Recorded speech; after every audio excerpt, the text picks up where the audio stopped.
some sufferers that can use Orkambi with a view to reporting back in August. But there's also, which I'll come back to in a minute, and I will give way, that it's disappointing to find that in their ingenuity that some people living with CF have had to resort to looking at a buyer's club, where because Vertex have their patent pending in Argentina. There's another company that's making a copy of the drug, and they can source it at £18,000 a patient, still a lot of money, rather than £104,000. But that, of course, that £18,000 comes out of their pocket. It defeats the idea of the NHS, which is free at the point of need. I'll happily give way. Giving way. And would you agree with me, it is bad enough if you have a child that is suffering with an illness where there aren't medicines to help. But in some ways, it is incredibly cruel when you actually know, cruel for the patient and cruel for the family, when they know there is a drug there that can really help their child. Thank the honourable gentleman for that intervention. I think what we've got to look at in this debate is that there are two sides to the negotiation, clearly. And what I think we're going to be looking for is the NHS clearly have to make sure that they understand that CF sufferers are not just names on a spreadsheet. They are real people. We are all here as politicians to actually represent our constituents, but we are human first, politicians second. We've got to remember the humanity, but clearly Vertex themselves as well, in their negotiation on their side, need to make sure that, again, these patients, these people living with CF, are not just names on a shareholder report. I'll happily give way, first of all. I thank the honourable member for giving way and the very comprehensive introduction he's giving. But isn't this the fundamental core of the problem? Is the greed of Vertex in not being reasonable in these discussions? And shouldn't the government therefore be taking a much stronger role in dealing with generics, or the issue of generics, which is very much now the demand of those who are suffering, like my constituent Nicola Johnson, seeing her son George, whose capacity is steadily reducing. I think the government now need to get a move on this alternative route. I thank the honourable gentleman for that intervention, and I think he's right to as I pointed out, the fact that Vertex have to be reasonable about this, because the UK is the biggest market effectively for a pharma company coming in to tackle CF because of the reasons that I've mentioned.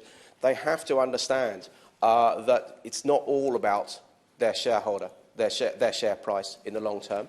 Clearly, as a private company, as someone that is a free market liberal economist, we need to make sure that we allow any company to deliver a fair profit for their shareholders, clearly, because that will further research, that will further future investment. But nonetheless, you come so close to the wind if you are profiteering on the back of human suffering. I'll give way.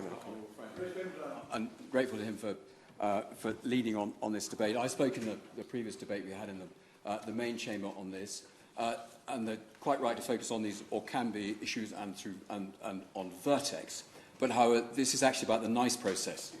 And if you've got issues such as antimicrobial resistance and new antibiotics which can't be assessed and can't get a positive answer out of the current NICE system, I think we need to actually have a look at NICE's assessment as well, and I hope the Minister would be open to that.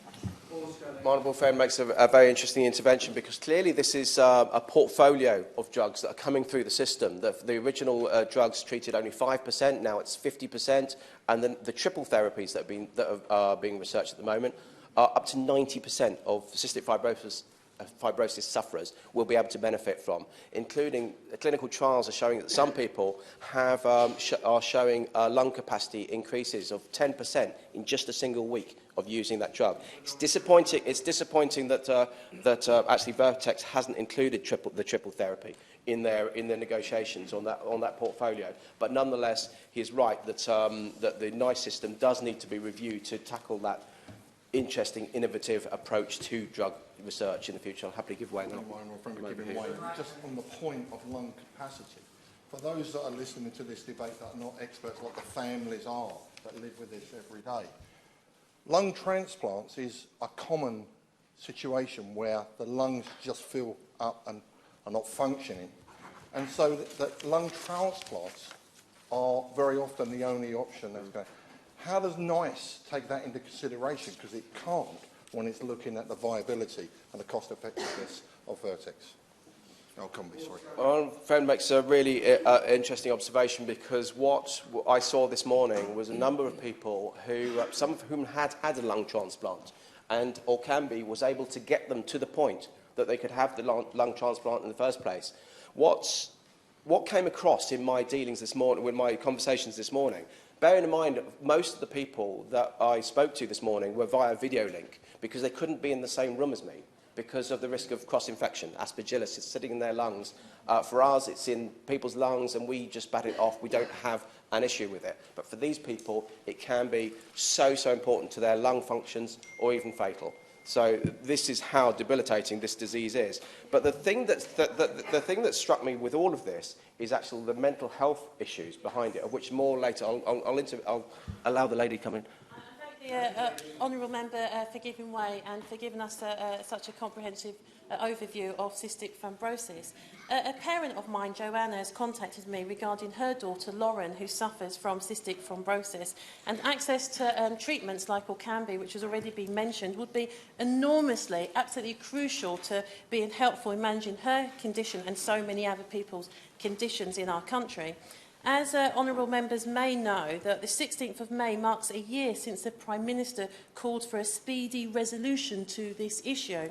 And would the honourable member agree with me that we need to hear the actions the government can take and is taking to open up access to these life-saving treatments for people like my person, Lauren, in my constituency?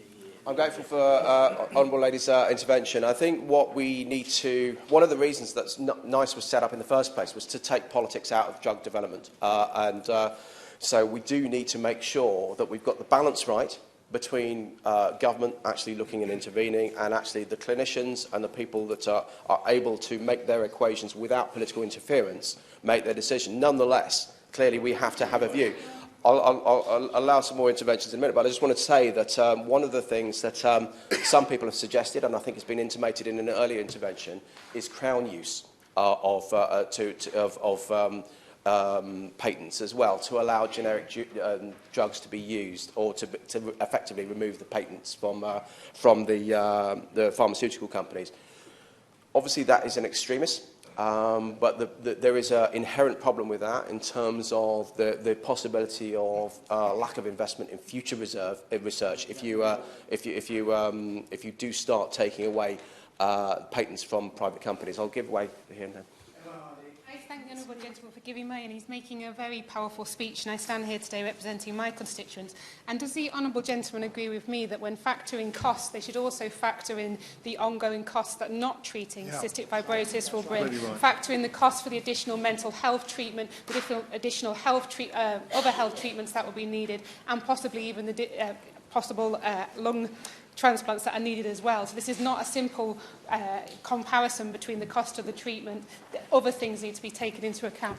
Honourable ladies absolutely hit on a really crucial point, and this was the underlying thing that I took away from my meeting with the people living with CF this morning. Mental health was really running through every one of their situations. I heard from Ollie Rayner, who talked about the fact that he's 43. He spent his whole life dedicated to staying alive. He'd been told that effectively that he wouldn't make 10, he then wouldn't make 20, he then wouldn't make 30. This is a guy that has now got cystic fibrosis-related diabetes and a number of other conditions. He's had a lung transplant. He had Orkambi to get him to that stage. He's had a lung transplant, but nonetheless, the fact now his lungs are doing what he wants them to do without thinking about it, you can imagine the mental health issues that he's had before then. I had Jessica Jones telling me that people with CF are very good at living. And Yvonne Hughes that said that she felt broken. These are people. There's actually one lady as well, that Carly Beale, that told me that she had been on the Orkambi trial, the original Orkambi trial, and what the NHS hadn't prepared her for was when Orkambi stopped at the end of the trial. So suddenly she'd got that improvement. She started to get her life back, or maybe a life that she hadn't had in the first place, frankly. But then having it taken away from her, she wasn't ready for. And again, she was describing a fact that it was almost worse that this drug, as a number of people have been saying over the last 3 years, exists, and they can't get access to it. She said, I'd rather it didn't exist than having it dangled in front of me in expectation. Well, I'll give way here. give way. Oh, sorry, beg pardon. I'll give way first, and then I'll give way to... I thank the member for giving way. And if I just start by saying I am really pleased that there is now cross-party working on this issue. But I do just want to say that on the issue of life expectancy, it is a very sensitive issue for cystic fibrosis patients and their parents. And I am aware that there is a letter going around from the PRU, which Conservative MPs have been sending out, pointing out, as if the recipients of the letter ought to be grateful, that life expectancy for CF patients has now increased. They say it's 40. I think it's more like 31. And it does seem, I think, a little bit insensitive. And I would hope that MPs in this room would report that back. I thank the Honourable Lady for that intervention. I think one of the... It's a matter of phrasing, isn't it? It's an unfortunate manner of phrasing. There's no doubt about the fact that actually life expectancy has increased. The median life expectancy has increased. And the projections are, for someone born now, they're likely to have a median life expectancy of 47. But clearly, that's an improvement. These drugs will hopefully carry that on, extending as well. But nonetheless, it is a matter of wording. And I don't think there was any offence intended, but I'll happily give way. I thank the honourable gentleman for giving way, and I think he will win the prize for this year's debate where you take the most interventions. Such is the level of interest in this debate. And I know the Minister will have taken note of the cross-party interest, but I also hope that Vertex are taking note of just how much interest there is amongst members of Parliament. I'm here today because Elaine and Chris Colborne came to see me about James and Alex, their 3-year-old grandchildren. And whilst it's terrible for parents, as a parent myself, any parent to see their child suffering, it's actually even worse for a grandparent in some respects because they see the little child suffering, but they also see the anguish of their child, the parent, who has to, on a day-by-day basis, live with the consequences and the pain that comes from CF. This is a hugely important debate, but it's not just, we agree, it's not just about Orkambi. It's actually about the pipeline of other drugs that are coming through. And even if we solve the problem with Orkambi, we may be in a situation in the future where new drugs come forward. So we need to tackle the issue, not just this particular drug. I thank the honourable friend for that intervention. He's absolutely right. We're looking at that pipeline. It's so important, which is why this is a different type of process than NICE is normally used to. But that pipeline, and I hope that, first of all, NICE can be accommodating enough to suit that pipeline, but also Vertex can come back with their triple therapy, which will absolutely help so many people. I'll give away here and then. I thank my honourable friend for giving way and congratulate him on introducing this very important debate. Is it not true, though, that while we can get really hung up on process and NICE and NHS England and indeed, dare I say, even Her Majesty's government, at the heart of this are real lives, real people's lives. And Vertex have been offered the most generous settlement in the history, as I understand it, of the whole of the NHS. Isn't it time that they took the brave decision to now accept what has been a very generous deal? I thank the honourable friend for that intervention, and he's absolutely right. He's absolutely right. There comes a time when Vertex has this pipeline through which should help their shares carry on. They've doubled over the last few years. I'm sure they'll do very well into the future, but we have to have that balance between having shareholder value so they continue to invest, continue research, but nonetheless, as he says, this is about human beings. This is about their quality of life and their life, frankly. I'll give away. The member has struck a chord in terms of the points that he has raised across the House, and it's been heard also cross-party. But we also must make this cross-channel, and that Northern Ireland cannot be left out of this arrangement. And I know that the Chief Medical Officer has been in discussions with the NICE and also with the Department here to ensure that no postcode in the whole of the United Kingdom is left out of a settlement in this matter. I thank the honourable gentleman for that, my honourable friend for that intervention, and he's absolutely right. Northern Ireland must surely be in there as well. I'll give away, and then I'll just make two. I'll give away here, and then a couple more interventions, and then I'll finish. On the case that he's making. Clearly today is about the availability of Orkambi in England primarily, and my constituents, the 540 who signed the petition, and Rebecca and Matthew Bow, who contacted me on behalf of their daughter Sophia, are really keen to see progress in Wales. So would you agree with me that it's important for health across the United Kingdom to be working together to ensure that there is some coordinated approach with Vertex to make sure that the availability of Orkambi applies right across the United Kingdom. Honourable gentleman is right. As I say, this is a disease that actually affects, a rare disease that affects this part of the world especially, and so the whole of the UK must find ways of working together. Give way. Thank the honourable gentleman. He's got a compelling case, as I know it matters to him and so many in the room. One of the many issues facing victims of this wicked disease is that they cannot, as victims, congregate and make the case themselves. Such is the disease and its affliction on them and the risk of infection. So it is on us as a cross-party effort to amplify their cause. They face the inflexibility of NICE, the rigidity of the Vertex pricing, and now, we hope, the opportunity of the Minister hearing anew, in her place, the cause and the campaign of colleagues from across the House. But does the honourable gentleman agree with me that in this instance, per-patient pricing is not an accurate conclusion for Vertex to make? They should take the deal on the table and begin to save lives rather than cost lives with this indecision to date. I thank the honourable gentleman for that. He's absolutely nailed it. I mean, this is a point now to deal. This is very much a point to deal. This is, as I say, about human beings, and the fact that you're dangling something in front of them that they just cannot get access to. The fact that they're off to Argentina to spend their own money to get this is ridiculous. So it's really important. I will just make two more points about mental health, and I'll happily give someone else the ability to intervene. Ollie, I talked about Ollie Rayner at the beginning. He actually spent, he's effectively, as I said, he spent 10 years preparing to die. He even cold called a vicar to plan his own funeral. This is the man that I said that was 43, that is now got a relatively clean bill of health, having had a lung transplant. And that's outrageous. But actually, one thing that I just wanted to raise with the Minister was Carly Pleasant, who I spoke to, who, ironically, works for the NHS.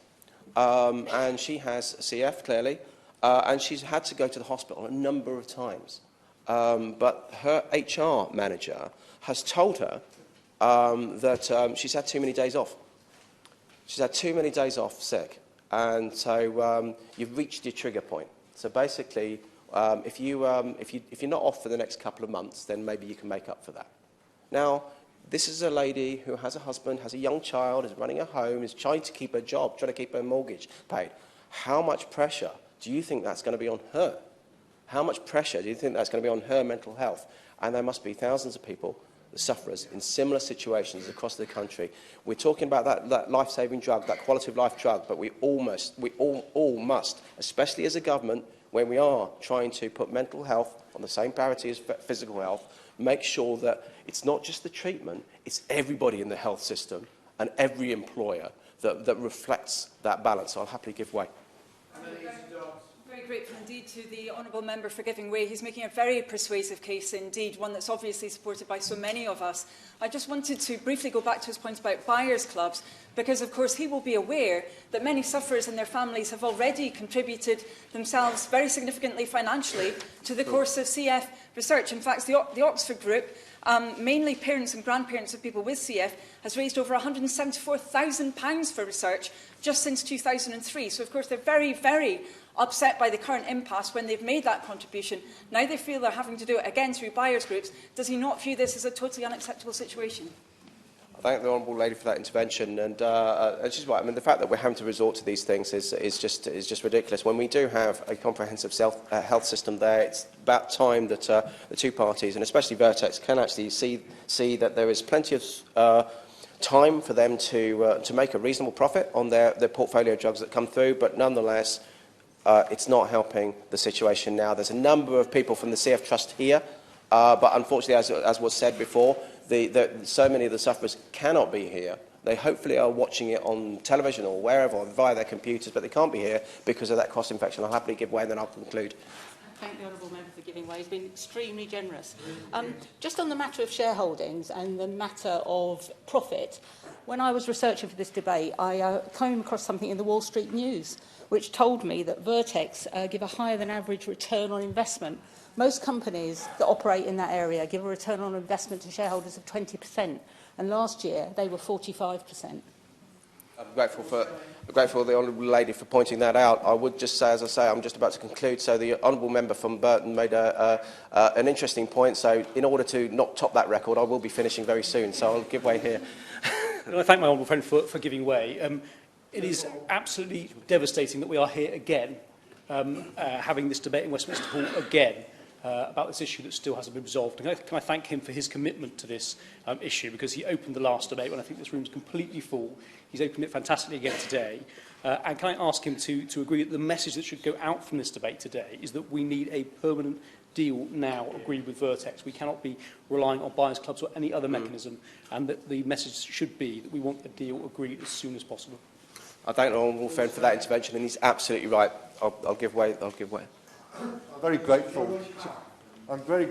to the honourable gentleman, Mr. Bailey, and he is making a very, very powerful case, which I think we all accept.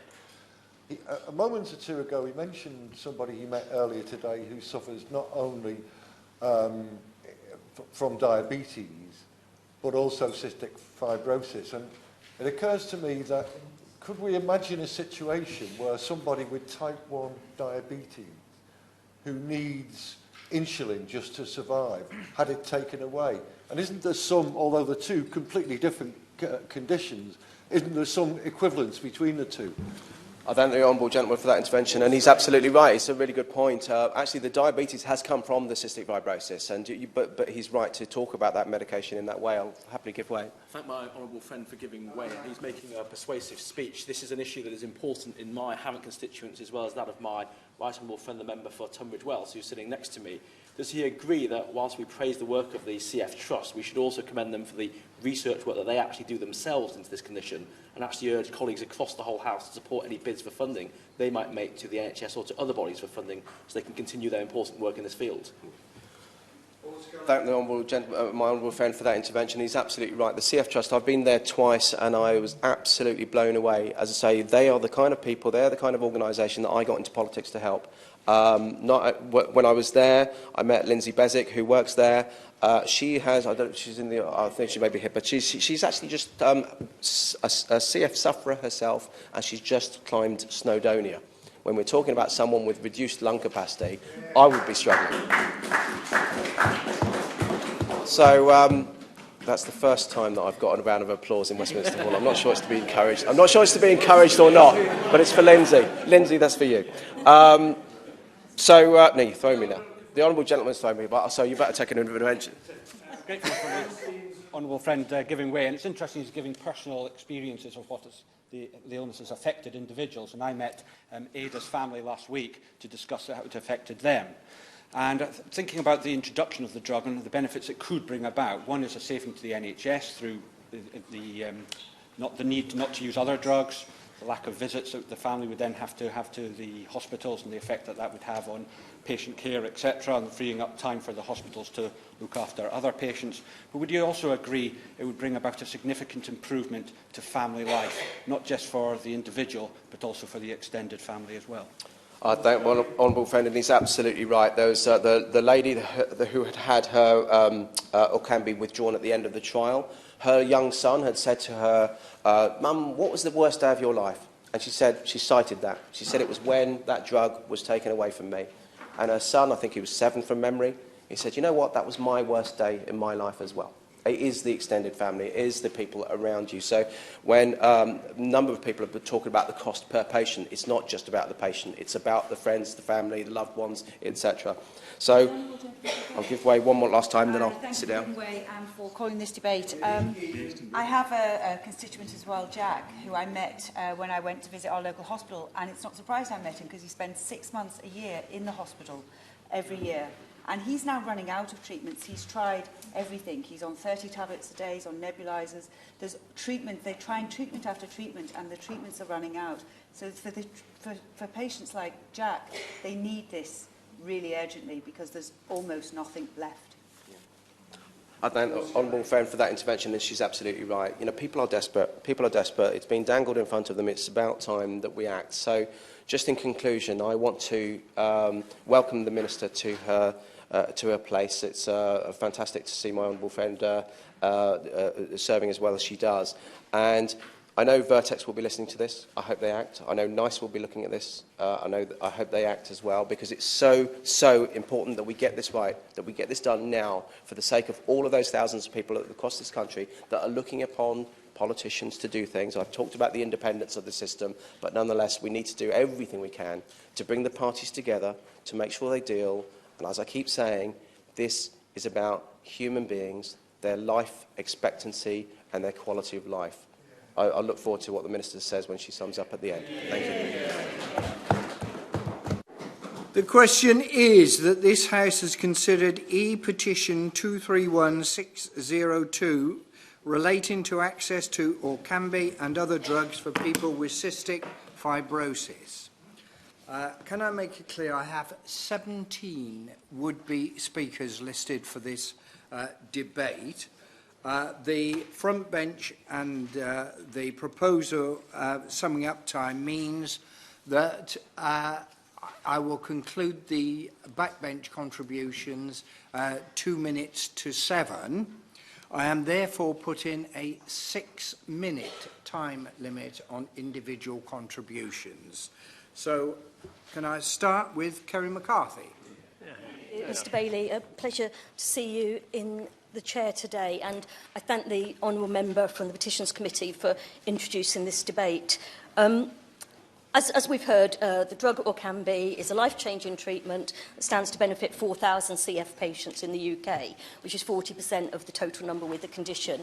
It was licensed almost 4 years ago, and in some ways the debate has almost moved on beyond Orkambi, because there are now other drugs being developed which would help even a greater proportion of the patient cohort. The ongoing refusal of Vertex to offer a price for Orkambi the NHS can afford, as you've heard, means that patients are still unable to benefit from that. And I would point out that in 2017 alone, because it's important what I'm going to say next, in 2017 alone, Vertex earned £2.5 billion from the sale of Orkambi, and the chief exec was paid more than £17 million. And of course, pharmaceutical companies like Vertex do play an important role in the development of innovative medicines, and there is money that goes into that, and I entirely accept that they should make a profit as a result of that. But to pursue excessive reward at the cost of patients' lives is, I believe, morally bankrupt.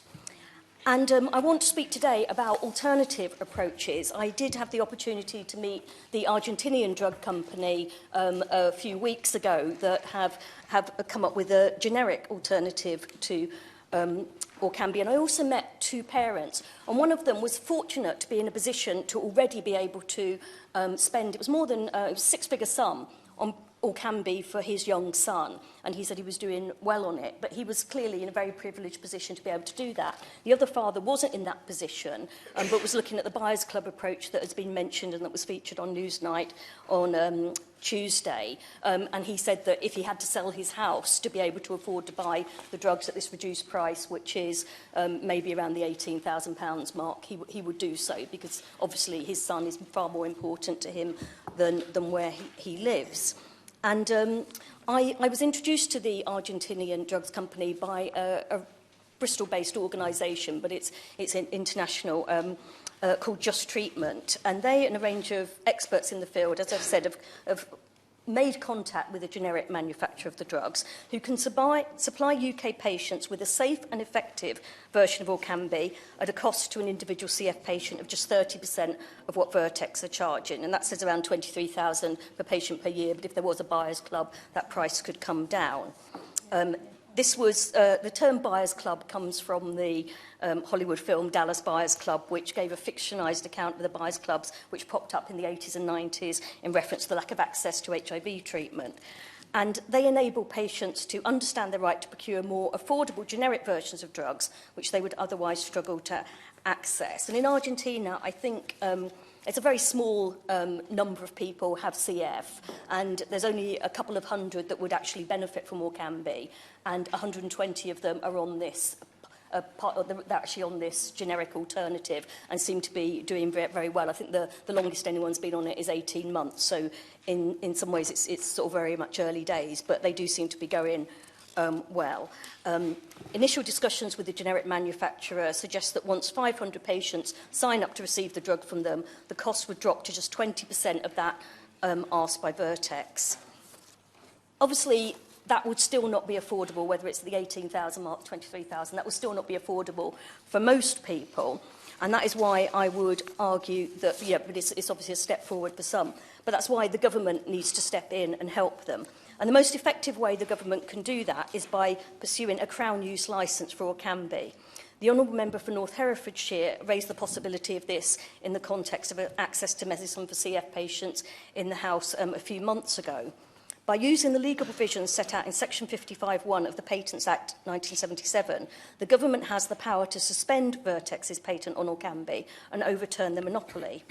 One of the primary objections put forward by the government when considering the viability of this route in the past has been the time delay in developing a generic product, with concern that this could take years. But as I've just said, there is now a generic product that is on the market, is being tested, and it's actually available for people in the UK, but they would only be able to buy 3 boxes of it at a time. And as I said, it's still unaffordable at that price. The government should also explore the funding of a large-scale clinical trial, which would actually enable the NHS to utilise the research exemptions which exist within intellectual property rights law to use the generic version of Orkambi.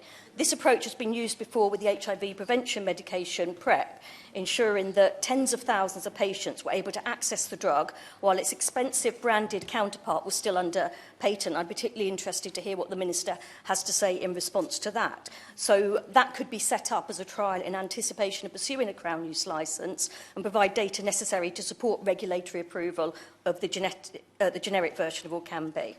If the government is unwilling to pursue either of these routes, although I don't see why they should be reluctant to do so, there's one other alternative which would go down the Buyers Club route, would be to provide personalised health budget payments to help parents and patients meet the cost of the generic drug. I would urge the Minister to look. I think people are absolutely fed up with this deadlock between Vertex and the NHS. So I would urge them to look at these more imaginative solutions. It's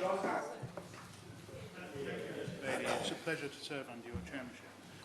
My first introduction to cystic fibrosis came before I became an MP. I did some writing of newsletters and some PR for something called the Cystic Fibrosis Holiday Fund. The fund's main objective was to provide holidays and ancillary facilities to those under the age of 18 who are suffering from cystic fibrosis. Of course, on the basis of medical advice that was given in 2000, we cannot take those children away together to be able to do that. And it now spends most of its time generating grants, a respite break grant and a family revitalised programme. And all of those are very important. But none of them compare with making available Orkambi or any of the other drugs that we talked about. There are 2 families in my constituency with children with cystic fibrosis. And I have spent time with both of them and have seen that the children are largely happy, normal children who enjoy all the things that other children enjoy. But they have hanging over them the threat of a double lung transplant in order to stay alive. Now, Orkambi does change lives, and we need to look at ways in which we can make this available. And during the conversations that I had on this, there were a number of structural difficulties that we identified. The first amongst those was one of commercial incentive and risk. And compounding that point, and I know the subject of diabetes has already been mentioned, but if you look at the relative strengths in terms of the number of people who suffer from those illnesses, diabetes accounts for 4 million people and cystic fibrosis for 70,000. So there is already built in a major hurdle that those with cystic fibrosis have to overcome. And I don't think that we should forget that. I think the issue that has already been raised in relation to the time it takes goes back to criticisms that I would certainly make of the NICE process. And the criticisms that I would make fall into three types. Firstly, NICE adopts the same evaluation process for a drug which might treat tens of millions of people as it does for a drug that treats a few 100,000 or indeed a few thousand. I think we need to bring home to them that this is not a right way of proceeding. The same evaluation process is used whether the drug is taken for a brief period or whether it's taken for a long period, in other words, whether it is a short cancer-related drug or whether, as in the case of Orkambi, you have to keep taking it over many, many long periods. And I think that needs to be built in as well to being able to evaluate the drug. And the other criticism that I would make of the NICE process is that it is too focused on short-term benefits and not on the long-term benefits. And we know that Orkambi can produce long-term benefits. Indeed, as I think has already been mentioned, the data released by Vertex itself showed that after 96 weeks of treatment, the rate of lung function declined by 42%. So that is a major long-term thing to hang on to. And the net value of Orkambi is hard to calculate and therefore accurately to capture. And there are a number of direct costs that need to be taken into account with this. For example, the costs of hospitalisation. And there is no evidence that Orkambi starts to reduce the number of medicines. There is evidence that Orkambi also starts to reduce the number of other medicines that needs to be taken. Now, we've heard that Orkambi is available in many other countries in Europe, although I hear that the Spanish government is having difficulty with Vertex in the same way as we are over making available the drug.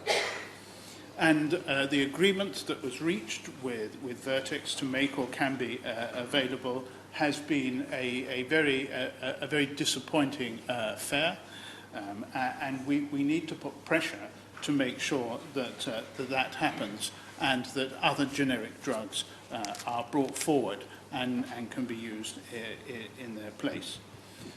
The example that has been used quite often is Ireland. And both families in my constituency mentioned the situation in Ireland. And it is very interesting to note that the situation in Ireland is a success story for the use of Orkambi. It has been very, very successful there, and it is one that we should all take to account and take to heart in taking this forward in order to make sure that the young people that are suffering from cystic fibrosis have access to this drug. Dr. Sarah Wollaston.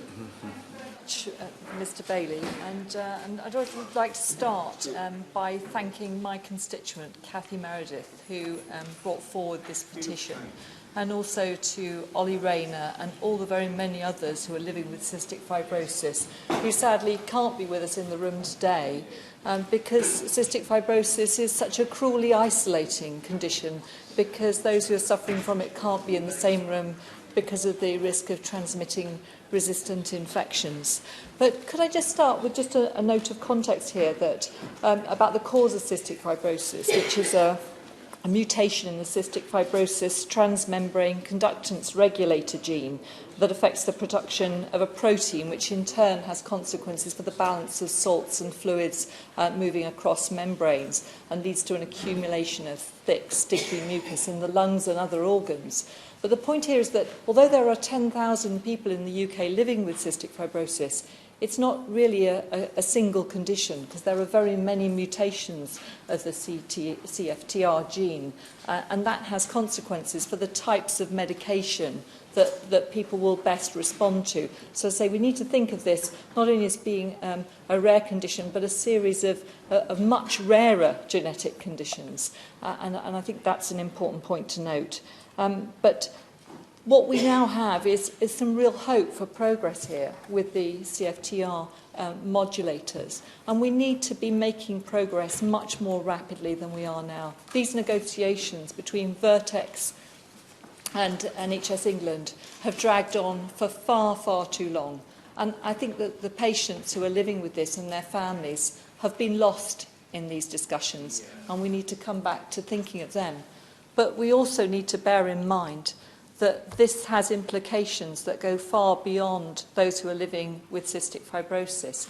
And there is a responsibility for the NHS to consider the wider cost of drugs and the opportunity costs, so what we can't treat if we have our NHS budget completely consumed by the ever-rising cost of drugs. So they do have a responsibility, and that's a really tough message for all of us. And that's why we do need bodies like NICE that can make these decisions so that there's fairness to all those patients who rely on NHS resources. Because just to put this in context, the drug budget in 2017-18 was 18.2 billion, just over half of which was hospital drugs. And over the last 7 years, there's been a 119% increase in hospital drug costs. So we do have to bear in mind the implications for this if we take a free-for-all approach to drug costs. And I know that the Minister won't be wanting to do that, and that the government is trying to make sure that parties come around the table, because unfortunately there is such a huge gap between what Vertex is continuing to demand for these drugs and what the NHS, based on recommendations from NICE, is offering. This isn't a small gap, this is a very considerable gap. And we know that other companies have come to the table and negotiated their prices. And so I would like to call on on Vertex today to look again at what's happening here. And I think it is absolutely disgraceful that what we're seeing is families having to resort to things like buyers' clubs. The inequalities that this creates are horrific. And I think that we just need Vertex to focus on what is happening here. I'm also rather concerned by some of the points that were raised during our inquiry with Vertex. For example, we asked them directly whether supplies of drugs had been destroyed because they were going off date. And we were told that that was not the case. We were told that was very unlikely to be happening. But it has been happening, that supplies of drugs have been destroyed because they've gone off date. That's wholly unacceptable. But coming back to what the alternatives are, the Honourable Lady has touched on the issue of Crown use licences, for example. One of the areas that we looked at our committee was whether or not there could be a referral to the Competition and Markets Authority. In fact, we've now heard back to say that that would take many years, so unfortunately that doesn't look like an area that we can pursue further. But what I would say is that since there has been so little progress since our inquiry, the committee did write to all those parties involved, to NHS England, to Vertex and to NICE, to say, where are we now? And I think that the most promising area that we should be looking at taking forward and applying pressure is to have interim agreements, such as have been taking place in Scotland, for example, where an interim price is agreed and further research is carried out, and then all parties agree to review based on what the outcome of that further research could be. Now, this is being managed in Scotland and being managed in other places, as we've heard from other speakers today. And I would really urge Vertex, because we all recognise that there needs to be a fair price to enable further research to take place. We all recognise that there were very many other drugs in the pipeline, the very promising triple therapy in particular, which NHS England have now agreed to take off the table so it doesn't distort the future pricing. And I think that is a sensible thing to do at this stage, so that we're just looking within the current offer of it being around the three existing treatments, so we can come back and look at the evidence at a later stage for the triple therapies. But I would urge all parties to come at least to an interim agreement on this and to continue to put patients front and centre in everything we do.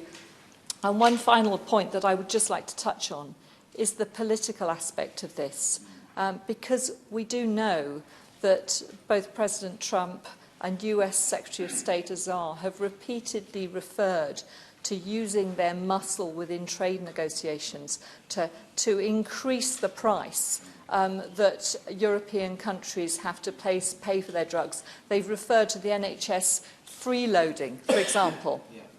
I think this is very worrying, and we all need to be aware here of the dangers of a future trade deal and the implications that that could have on negotiations for a range of other products.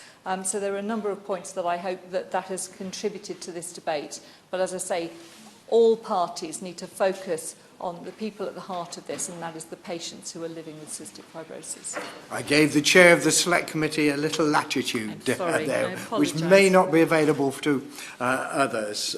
Sir Mike Penning.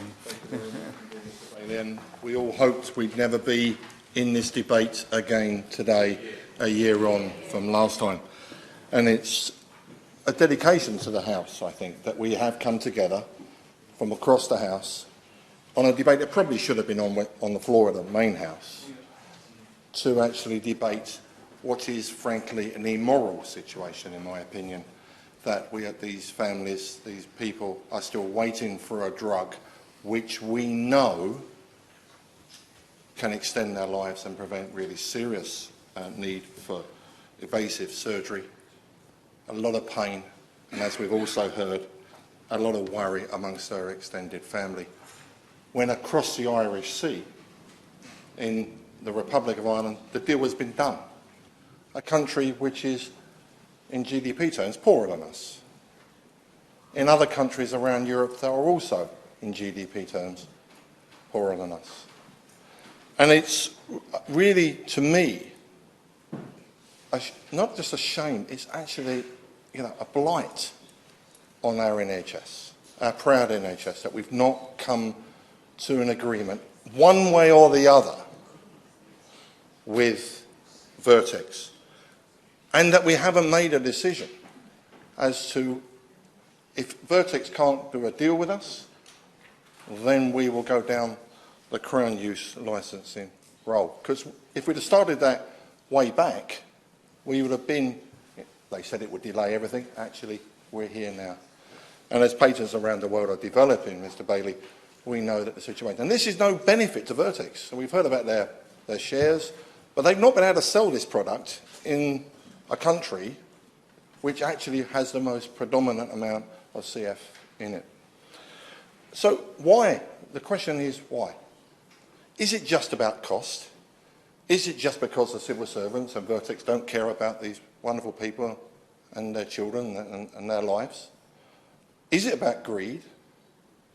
Or is it about the way that we actually procure drugs, perhaps?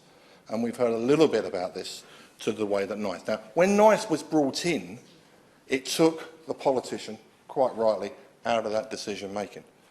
But we can't be outside of it. We are here as representatives of people, like in my constituency and constituencies around the country, that are suffering, and we are here to be their voice.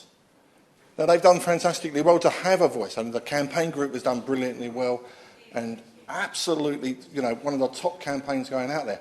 But we don't seem to be getting somewhere. So we have to also look, I think, at the way that NICE look at whether it's value for money. How do you value someone's life? How do you value whether or not you're going to have a lung transplant later in your life? Or you're not well enough to have that lung transplant, and frankly, you die early. And the cost, not only on physical health, but on mental health as well. Now, I'm going to stretch the House's imagination a little bit here. I used to be the roads minister. And when you're the roads minister, everybody wants new roads. Understandably. We want bypasses here, we want bypasses. And I had a very simple way of looking at this. We would look at what the cost of benefit, the BCR, the cost benefit it is when you actually, if you put money into that pot there, what is the benefit to the community and on the outside, BCR? And it would be £1 billion here for a bypass, and actually the community benefit would be £3 billion. Clearly the way that NICE are looking at this drug indicates that it is not a cost benefit drug. Even though we know how much benefit it would be, it is not cost-benefit. They need to look at the other end of the telescope, in my opinion, because the way that NICE was set up, things have changed. Medicine has changed and drugs has changed, as the chair of the Health Select Committee mentioned earlier on.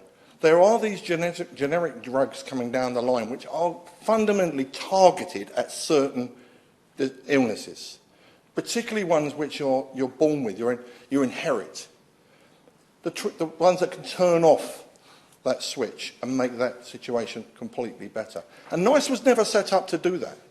I shadowed health for 4.5 years, and one of the things we looked at is where NICE could develop to. Where do we go with NICE? And NICE is quite fixed, but NICE is fixed because we tell it to as politicians. The House has told it. We set up NICE, those who have a long enough memory to remember when we did it in the House, and the Department of Health set it up as well. So the key to this is, in my opinion, that NICE need to look at this differently. We can set up trials. We can find out why Scotland have got their interim agreements going. But actually, the trials are there now.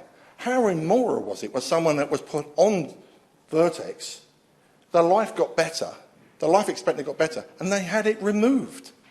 Surely Vertex could have actually, we're not talking about millions of people, could have addressed that, and they addressed that there and then. There cannot be a situation that this House sits here or in the main chamber next year debating exactly the same things we debated last year. I don't care what colour the government is, whether we have a change of government tomorrow morning, the issue will be exactly the same. So we have to, for the sake of humanity and families and their loved ones, do something about it, Minister, and we need to do it now. Thelma Walker. Thank you, Mr. Mayor. It's a pleasure to serve with you in the chair. It's just 2 years ago, last week, that I was elected as Member of Parliament for Combe Valley. And over the past 2 years, it's been a real privilege to serve and speak up for my constituents. One day, however, will stand out more than most for me, amongst many amazing and challenging days. It was Friday the 31st of May when 2 children visited me in my constituency office. One was 9-year-old Tristan with his grandpa John, and one was 1-year-old toddler Charlie with his mum and dad.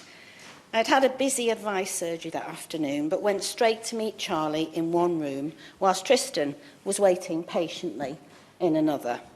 They were in different rooms to avoid cross-infection, as they both suffer from cystic fibrosis. They had come to see me to each hand me a letter describing their daily challenges living with cystic fibrosis. The letter also described how access to just one particular drug might make their daily battle with the disease a bit easier and might result in both children living longer lives. Charlie, age 1, along with his parents, would benefit from such an early age if he could access the necessary drug. Charlie handed over his letter to me, which I must admit was a bit soggy and chewed by the time I got it, but it was a joy to be with him and his parents. Tristan also handed me a letter. Following the death of Tristan's father in 2016, Tristan's grandpa and granny, John and Francis, now look after Tristan and are his guardians. The family have experienced more than their fair share of loss. Like Tristan, Tristan's uncle, Adam, suffered from cystic fibrosis, and he died aged 25 in 1999. I can only imagine the immense pain, grief, and incredible frustration of losing a son and still, nearly 20 years later, being unable to access the drugs that do already exist and which would improve the life of their grandchild. I cannot express how much admiration I have for Tristan and his family, and for Charlie and his, who have campaigned with the Cystic Fibrosis Trust to improve the life of others. So what is this drug? We know it's called Orkambi. It already exists, and it would improve the lives of children like Tristan and Charlie. It's made by the pharmaceutical company Vertex, and the fact it's not already available to those who need it is shameful. There are at least 2,834 people currently dealing with cystic fibrosis in England who could benefit from Orkambi. So why hasn't Orkambi been made available? The current situation is that the pharmaceutical company Vertex, NHS England and NICE, the National Institute for Health and Care Excellence, cannot agree a price. We know that Vertex declined a £500 million offer from NHS England, and we know that the NHS has made a new offer which currently remains confidential. Vertex did not consider, however, £500 million an adequate sum, but did allegedly consider it okay to destroy 8,000 packs or a 600-year supply of Orkambi, as this deadlock continues on. The lives of children like Tristan and Charlie seem to be deemed acceptable collateral damage in this boardroom-style version of healthcare provision.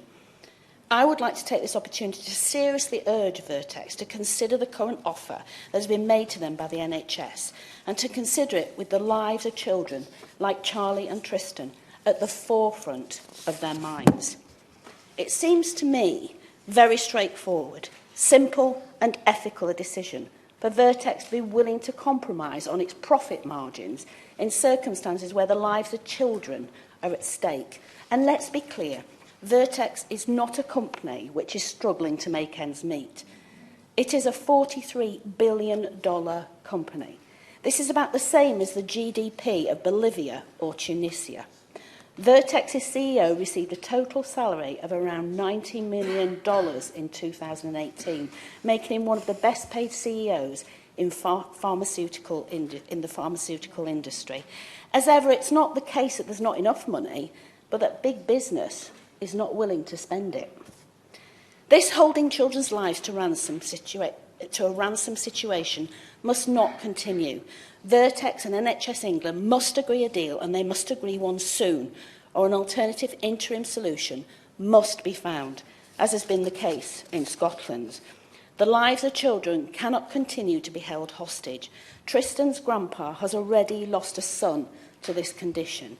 There is simply no excuse not to prolong and improve life for Tristan. I will continue to campaign with Tristan and his grandpa and Charlie and his parents until this drug is made available to them and they are able to get on with their lives. I'll finish with a direct plea from Tristan's grandpa, John Binns. We don't have time. Please don't waste it.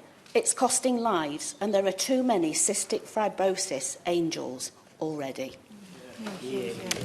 Ian Austin. We've been campaigning on this issue now for well over 4 years.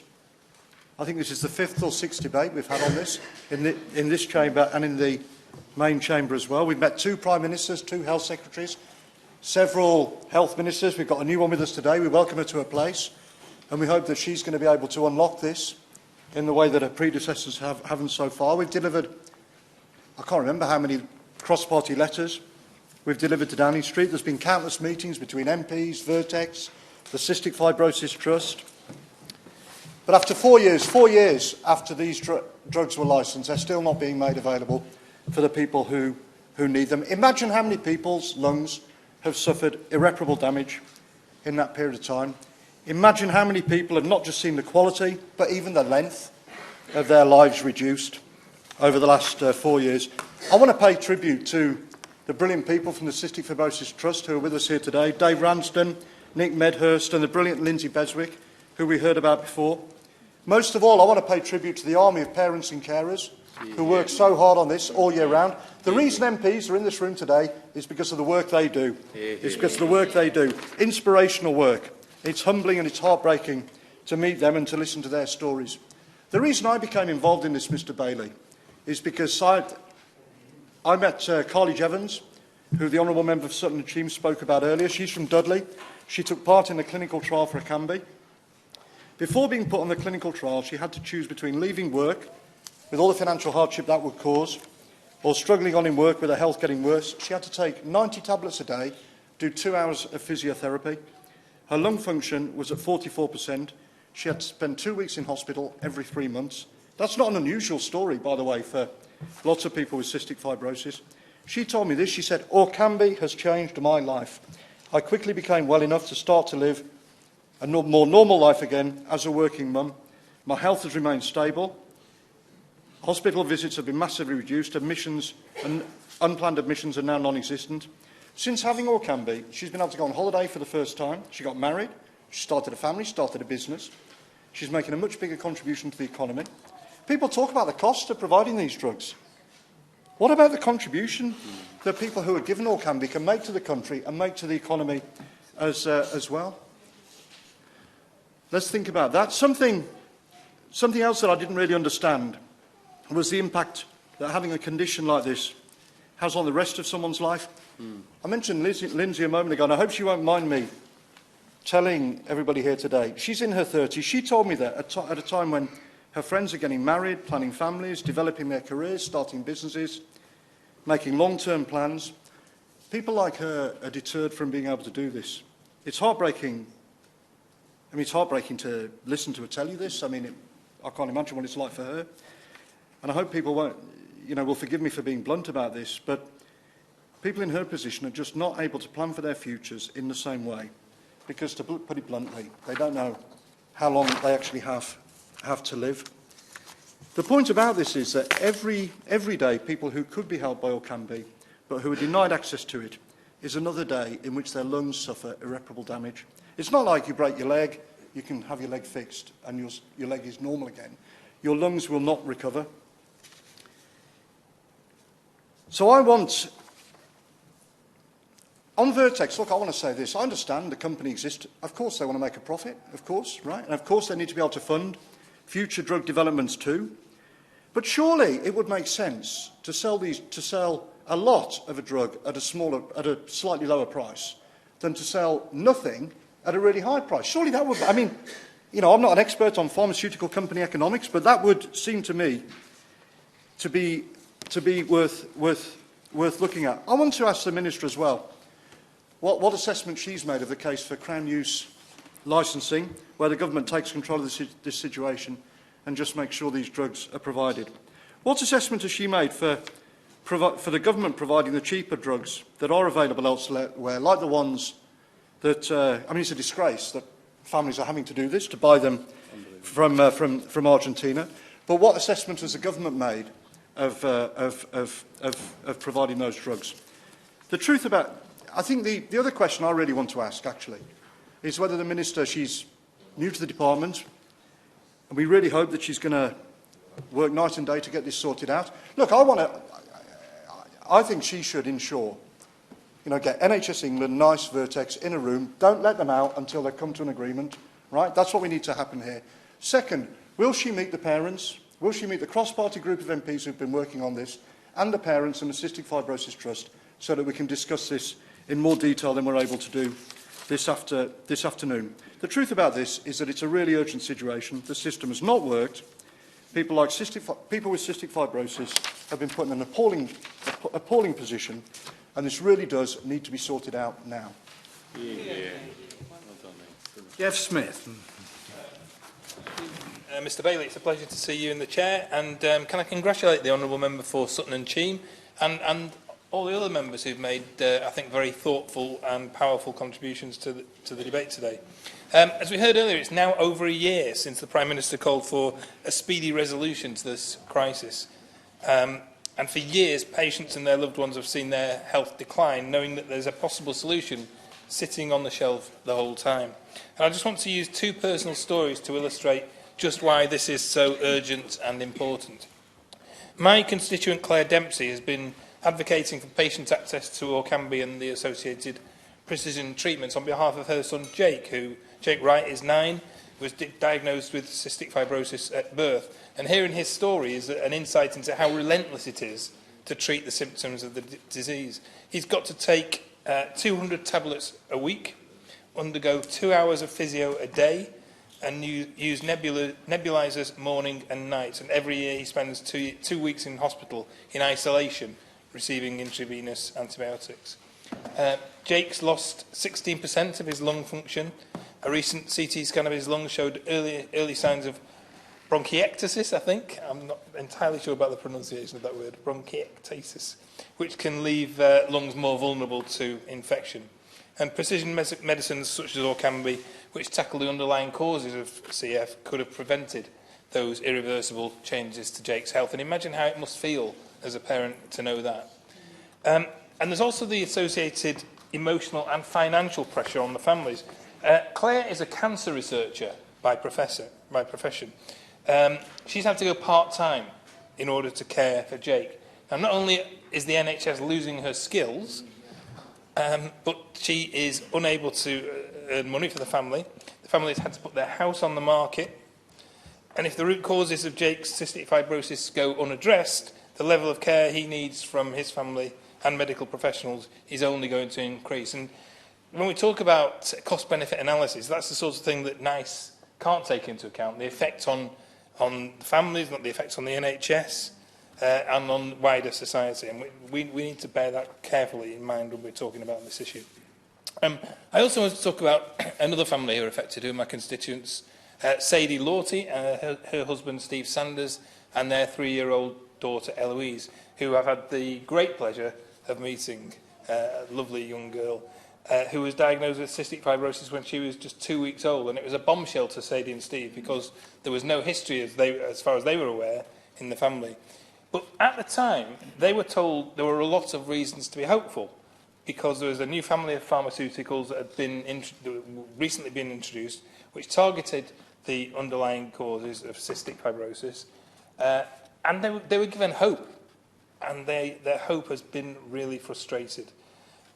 Orkambi has existed for the whole of Eloise's life now, and is long established to have positive effects. And the very frustrating reality for Eloise and her family is they're now no closer to being able to access it than when she was first diagnosed. And as we heard in Jake's case, there's never a day off for the family in combating this condition.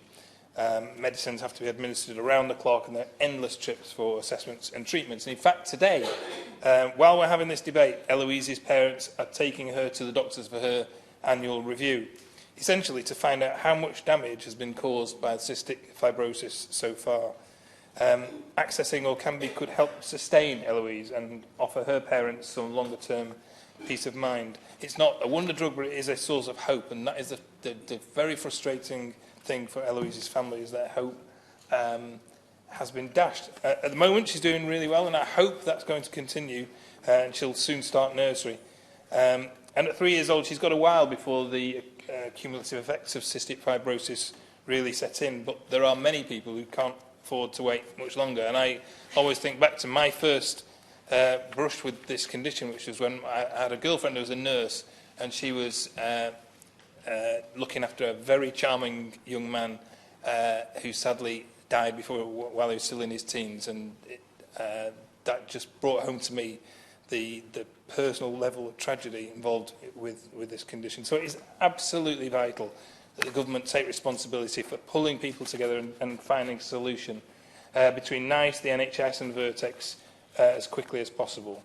And I think there are potential ways forward. My honourable friend, the member for Bristol East, has outlined a couple of possible solutions: Crown use licences to overturn the monopoly, and clinical trial access to drugs through clinical trials. And the chair of the Select Committee talked about the interim arrangements in Scotland, and maybe that is a way forward. Whatever the way forward, we need to find one. And I'm very pleased to see the Minister in her new role, and I really hope that, as my honourable friend for Dudley said, she will really grip this and try and find a solution that delivers for all the people I've talked about in the memory of the people who died, and also the people who need this drug now, and the people in the gallery today. So I plead with the Minister to get the government to bring these people around the table and find a solution. Thank you. Stephen Hepburn. Thank you, Mr Bailey, and it's a pleasure to serve under your chairmanship today.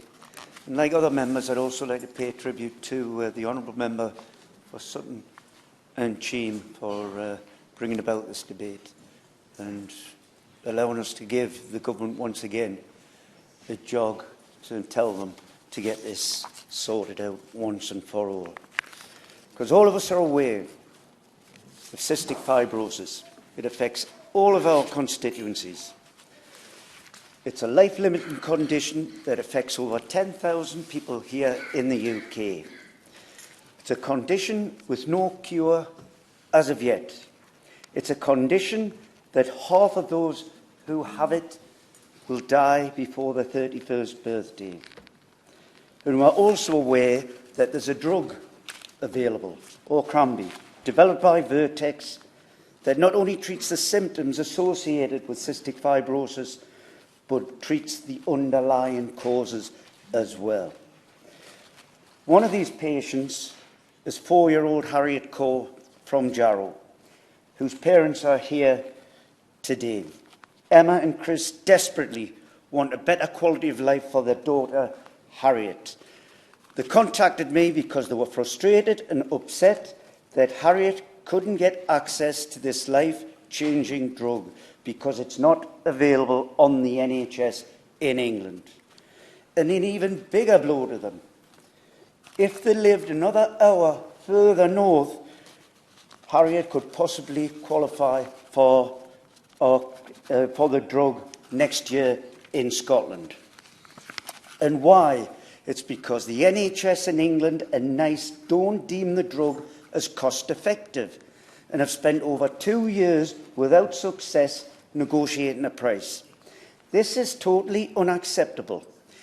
In a country with the second highest number of sufferers, a country leading the way in cystic fibrosis outcomes, to now risk falling behind many other European countries in the USA and allowing people with the condition to become physically sicker than necessary.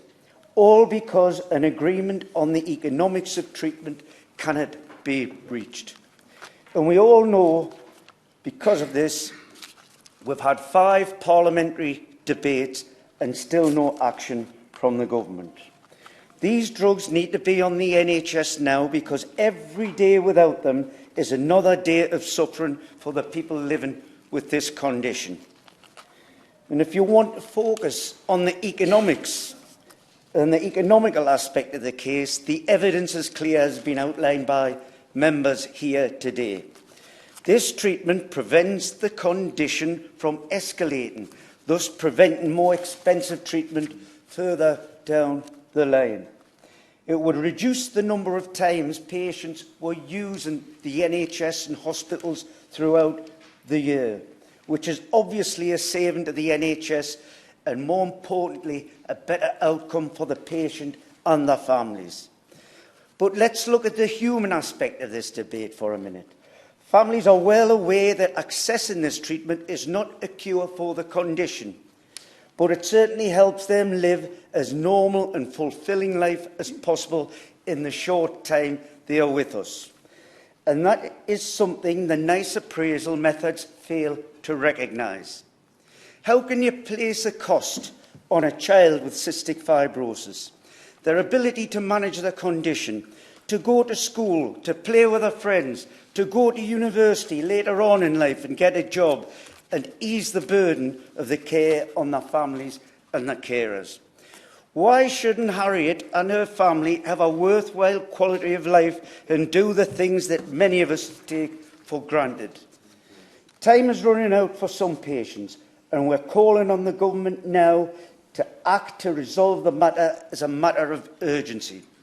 I thank members from across the House for pushing this case forward. I also want to pay tribute to the campaigners. They have fought hard, they've organised a petition, they have shouted so loudly, then surely this government, in the 5th or 6th richest country in the world, can no longer ignore them. Stephen Morgan. Thank you, Mr. Bailey. It's a pleasure to serve under your chairmanship. Kickstarting a social media campaign, meeting local politicians, tirelessly working alongside organisations like the Cystic Fibrosis Trust. Do these sound like the actions of a 5-year-old? Ivy Weir is a remarkable local campaigner who I'm lucky enough to have living in my city. And with the support of her dedicated mother, Gemma, Ivy lives with cystic fibrosis. She's carved a path into uncharted territory when it comes to accessing Orkambi. She's helped me send out 650 letters to all MPs asking them to take part in the hashtag Strawfree Challenge. She's been on national news alongside her mother and committed campaigner Gemma Weir, calling for that change. She's helped deliver hundreds of letters to 10 Downing Street calling for Orkambi to be free on the NHS. Ivy, Gemma and other CF activists have shown immense dedication and resilience in the face of adversity. Now we in Westminster must do the same. We have seen 5 parliamentary debates about access to these medicines, yet we still see no light at the end of the tunnel. Over a year ago, the Prime Minister called for a speedy resolution to this emergency. Still, there has been no progress. We have the chance to improve the lives of thousands across our nation. There's been enough dialogue. Now we need to see action. Over 10,000 people in the UK live with cystic fibrosis, as we've already heard today. That is 1 in every 2,500 babies born. And in the last 4 years, this genetic disorder has tragically claimed the lives of 210 people. What makes these figures more harrowing is that these drugs are available to relieve many of the symptoms and greatly improve the standard of living for those with CF, including improving life expectancy. Orkambi can make a real difference. And the obstacle to these drugs' widespread implementation is the cost. And I find this morally repugnant. We live in a nation that forged an NHS from the ashes of World War II. We live in a nation that prides itself on universal healthcare for all. We live in a nation that is the envy of the world because healthcare is free at the point of delivery and based on the clinical need, not the ability to pay. And as such, the UK is a global bastion when it comes to cystic fibrosis outcomes. However, if Orkambi and other drugs are not rapidly added to the list of drugs available on the NHS, we will lose this shared valued status. Letting costs stand in the way of saving lives does a great disservice to the principles of the NHS it is rooted in: universality, equality and fairness. The Health and Social Care Committee have done vital work in carving out potential ways to forward their recent calls for interim access would allow negotiations to continue without the unnecessary suffering of those living with CF. However, the non-binding nature of their suggestions means that 3 months on, no such agreement has been set in motion. And where the NHS, England and Vertex remain at loggerheads, NHS Scotland has established a deal with the pharmaceutical company. This will create a brutal system of a postcode lottery. The level at which you suffer from cystic fibrosis is currently determined by where you live in the UK. And I'm confident that this was not the NHS envisaged by its founders nearly 3/4 of a decade ago. And in Portsmouth, I've seen firsthand the effects that my constituents have and will make every effort to make sure that their concerns are raised. In 2017, I wrote to Jeremy Hunt in his capacity as Health Secretary, urging a swift response. In 2018, I wrote to Matt Hancock MP upon his appointment, asking him to do the same. And in 2019, wrote to our Prime Minister, asking her for her intervention. Now is the time for leadership on this most pressing of matters. We must see progress, and we must see it quickly. It has been announced that Vertex Pharmaceuticals could potentially develop treatments for 90% of those who live with CF over the next 5 years. If solid, robust negotiating foundations are not established now, then this could undermine patient access for generations. So today, I call on the Department of Health, I call on Vertex, and I call on the Prime Minister to make this a national priority and help to bring an end to the suffering of thousands across the UK. Yeah. Rachel Maskell. Thank you, Mr. Bailey. It's a pleasure to serve with you in the chair. Leading into this debate, I too have spoken to constituents, one describing the mental strain of knowing that a drug is available and yet they cannot have it administered to their child. Another parent talking about the administration of 22 drugs, the physio, the appointments that are needed at the hospital, as well as the real stress when their child gets admitted to hospital. Their child, now 21, and no change has happened. Yet there is a miracle drug which can transform their life. And Jack, who is just 7 years old, who is on his journey at the moment, who desperately wants hope for his future. We are at a cutting edge of a generation of pharmaceutical breakthroughs, which has the power to transform lives of people who experience a range of medical diagnosis. This is an exciting point in our journey of medicine and can be transformative to families and their carers. However, to deny therapy is ethically abhorrent. And the problem, as I've heard by so many today, about negotiation, I have to say negotiation is not the answer. We should not be wrestling over drugs time and time again. We need a completely different framework for addressing the cost of pharmaceuticals into the future. So first of all, we need to ensure that NICE has an overhaul to make sure that it's fulfilling its role into the future in looking at the life course. And I know it does much of this work, but to be effective over the life course of a patient and the economic value that can be brought, and not just with regards to medicine, but to the wider economy as well, but also to ensure that the levers are in place so that it can look at a portfolio of drugs as opposed to each drug one by one. However, we also need to understand how much the NHS can afford for the benefits of new drugs, taking into account the health benefits that could be achieved with the money the NHS must find to pay for it. This assessment, based on a NICE appraisal, could inform the debate around national rebate agreements in the current pharmaceutical price regulation scheme. Because there are several costs involved: the manufacturing cost, the price the NHS can afford, the NICE assessment, and the market price. And we have to face it, the market price is primarily driven by the US market itself and is really the cause of frustration. So if there is a mechanism of a national value-based rebate, and the debate amongst the academics is that it should reflect the difference between the amount the NHS is willing to pay for the benefit and the manufacturer's asking price, then this would provide better incentives for manufacturers to make their long-term investment choices, recoup costs and deliver for the NHS. It would also provide for fairer rewards for innovation, because those manufacturers that produce more effective drugs at affordable prices will not need to pay a rebate, but for those who charge more, pay a higher rebate. In addition, this will not impact on the list price for the global market, and the rebate can be spread across the portfolio, which means that there are better opportunities for manufacturers to bring new products to market.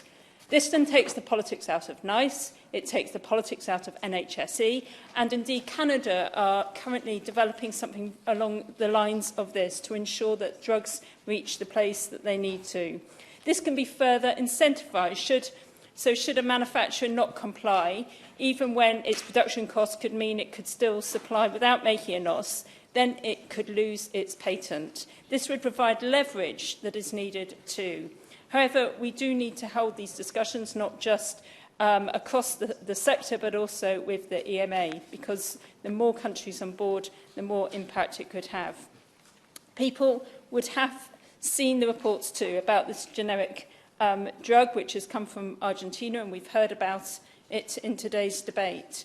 But we cannot allow for this inequality in pharmaceuticals to grow in our country, because it creates health inequalities. So those that are able to pay will be able to afford that drug and have better health outcomes. So in the light of the ethics of this debate, the department needs to move fast, and to move fast now.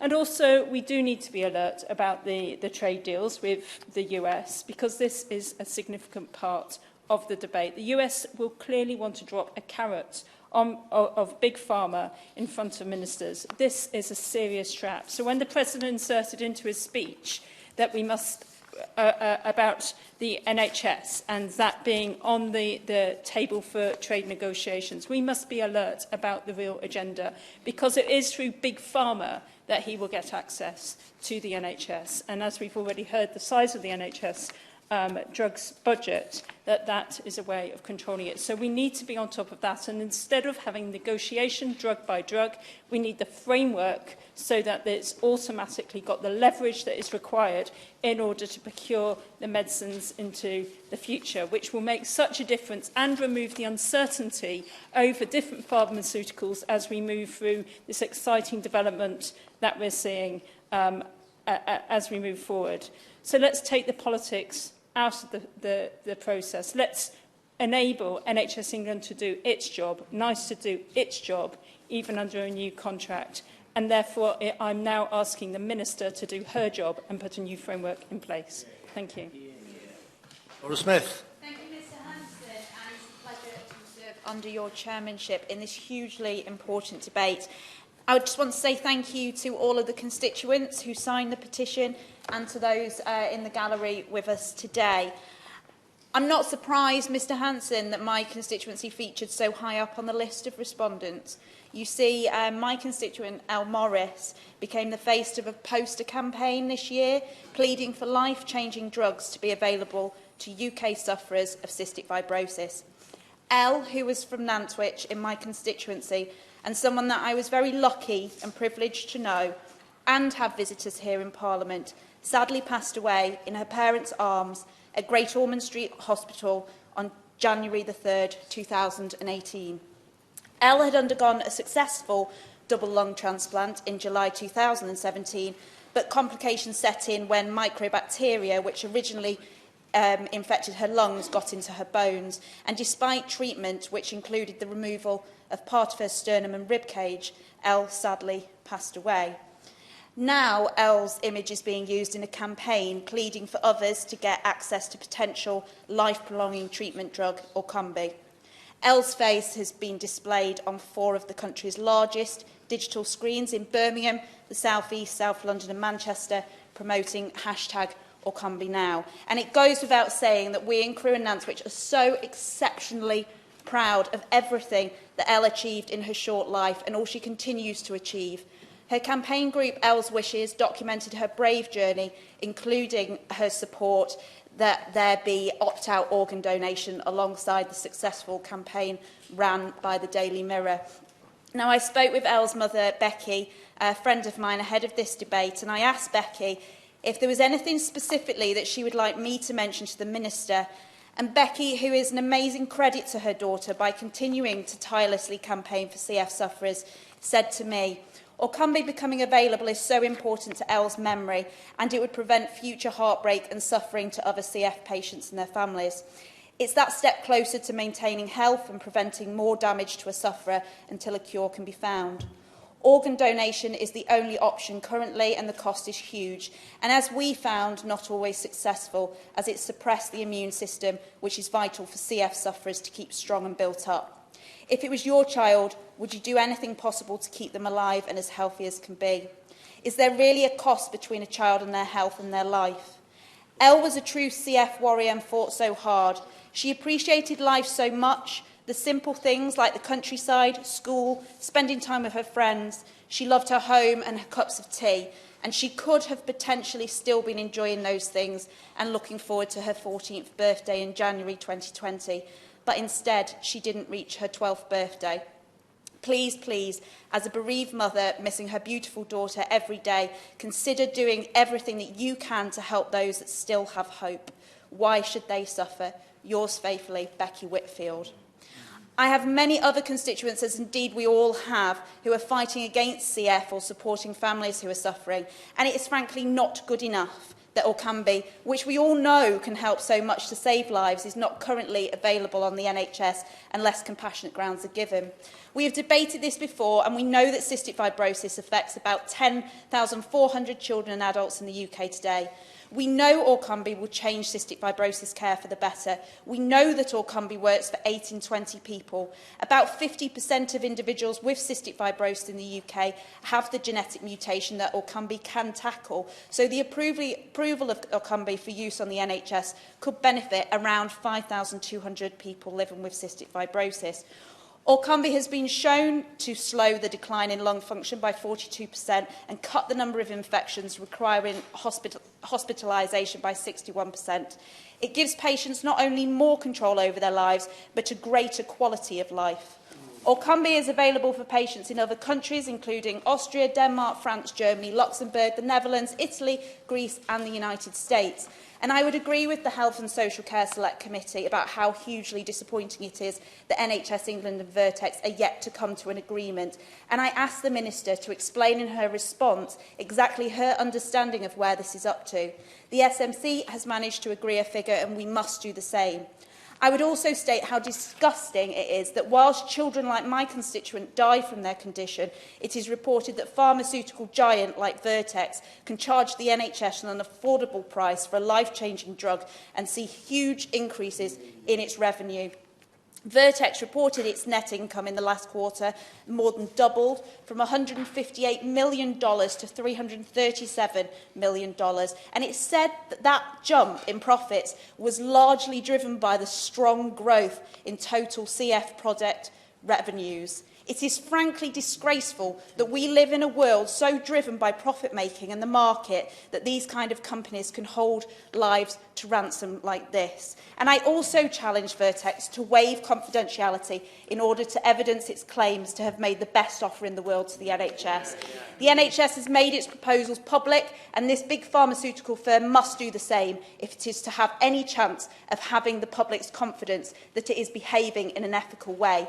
Failing to do so only helps build the case against the present marketised pharmaceuticals industry being able to continue in its current form.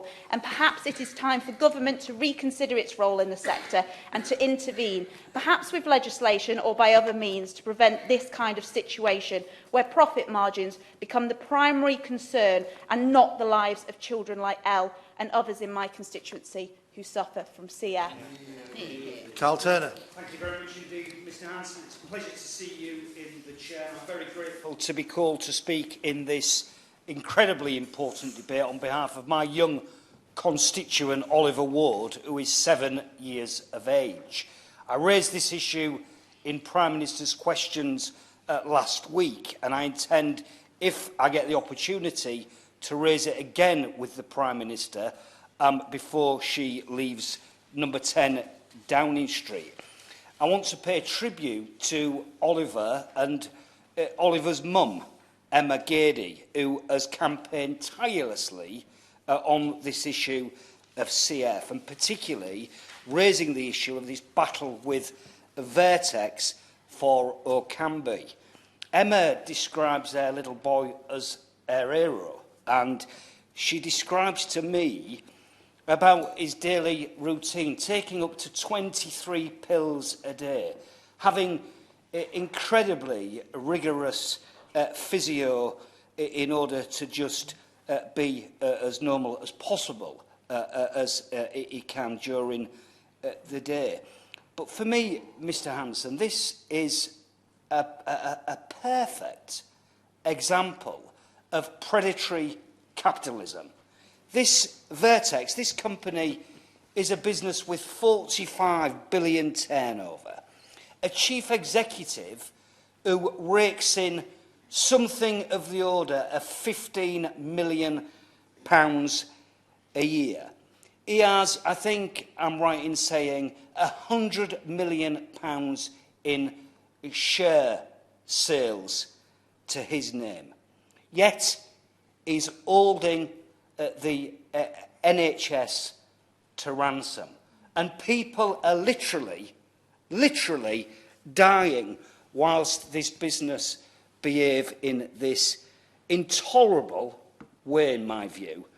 And, you know, I saw a tweet recently from Vertex where they were celebrating their 30th birthday. Well, some of these sufferers don't make it beyond 31. It is utterly despicable of them.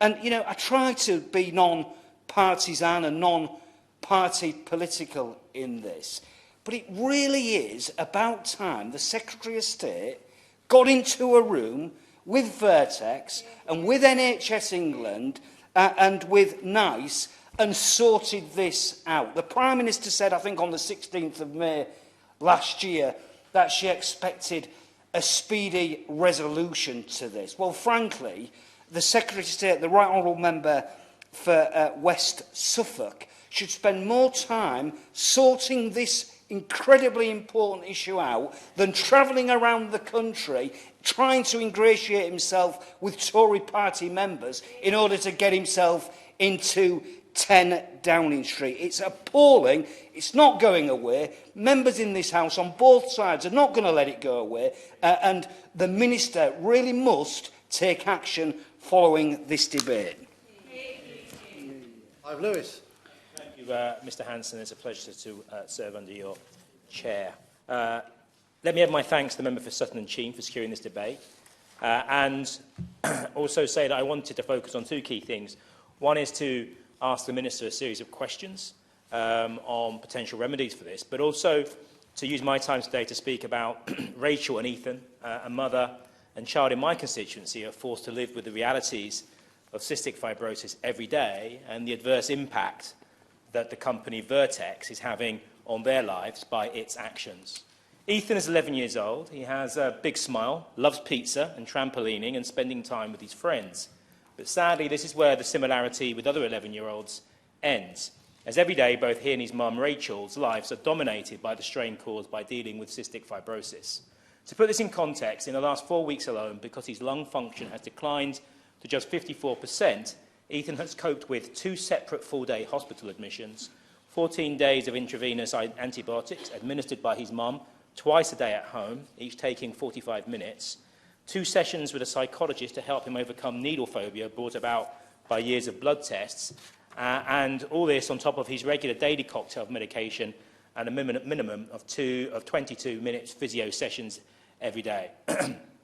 And yet none of these treatments are designed to cure him. They are simply designed to treat his symptoms which are expected to get worse the older he gets. They attempt to slow down the irreversible lung damage which will slowly cause him to suffocate, and he knows this.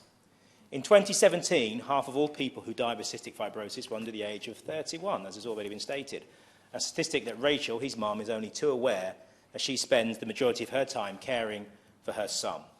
We know Vertex drugs could change the life of cystic fibrosis sufferers and their families because they fix the underlying genetic mutations which cause the condition.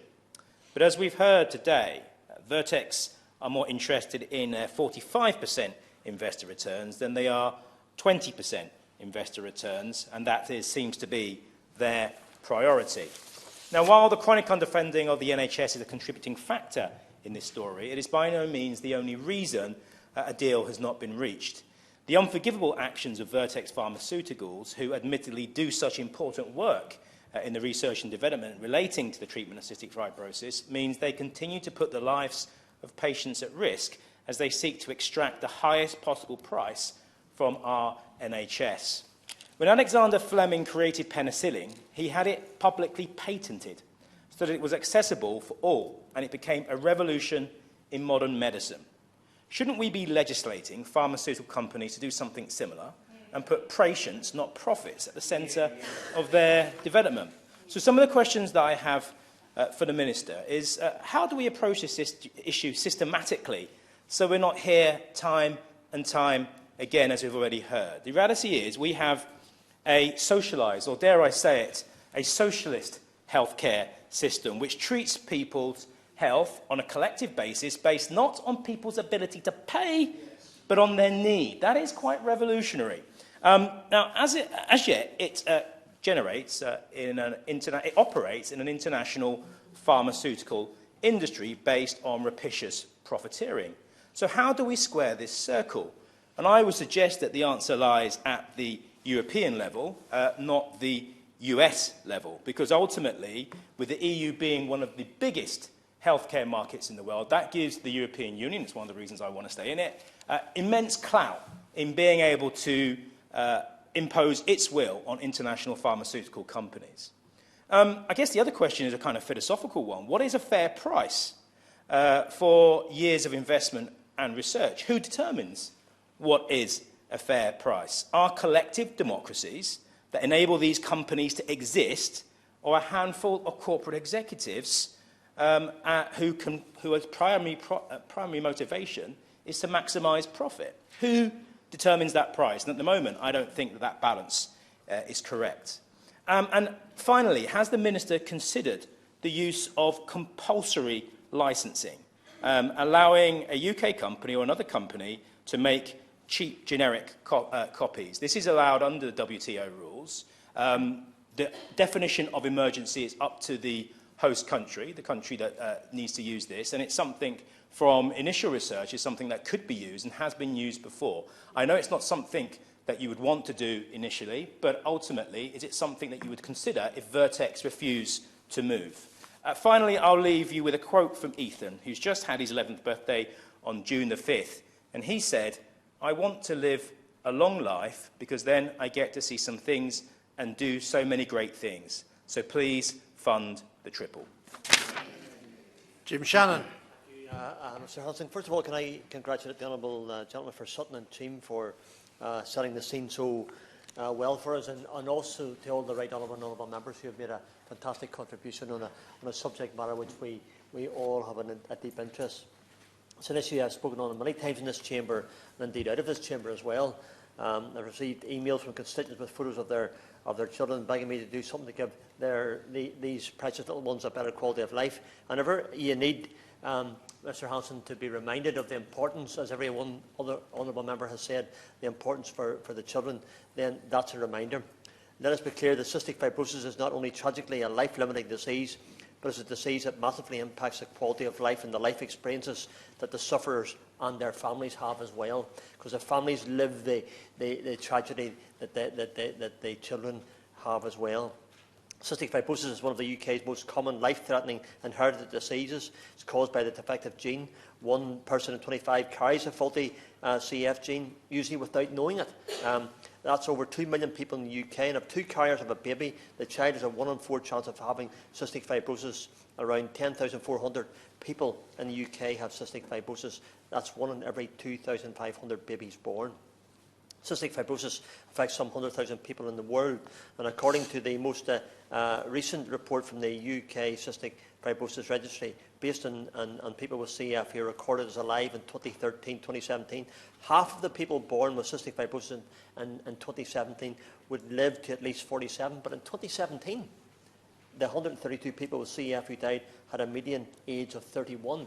There's been a massive reduction, and you can't ignore that either. So, Mr Hanson, parents are begging me, they're begging us, they're begging this House to ensure that those years are of the best possible quality. And after numerous trials, some carried out with Northern Ireland constituents, Orkambi seems to be a drug that does exactly that for many people. The best possible quality for life is possible. My most recent correspondence from Richard Pengelly, who's a permanent Secretary for Health in Northern Ireland, has outlined clearly that he does not have the power to do what we all need him to do, but what he wants to do. And I'm going to quote him. "Let me say that I share your disappointment that the progress in making this drug more widely available has not advanced as we had hoped. At the heart of this matter is the inability of the manufacturer, Vertex, to come to agreement with the relevant UK health technology assessment bodies." Yeah.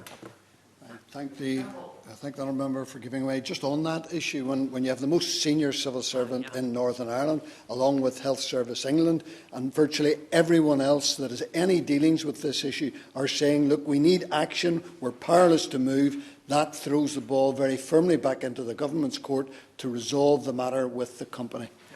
I thank my honourable friend for his intervention and for those words. Minister, this is not an easy subject for yourself to respond to, but it is a subject that encapsulates the interest of us all on behalf of our constituents, and what we do need is government to grasp it and move it forward to the next place, so we look for that. And if the Republic of Ireland are able to come to some arrangement with Vertex, if our Scottish Parliament is able to do similar, And if it's possible, according to the background information, to go to Argentina and buy a course of drugs for a patient per year at £23,000 as against £104,000 for a year's supply here, you know something? That tells me that something can be done if we have the willpower to do it, as my honourable friend has said to.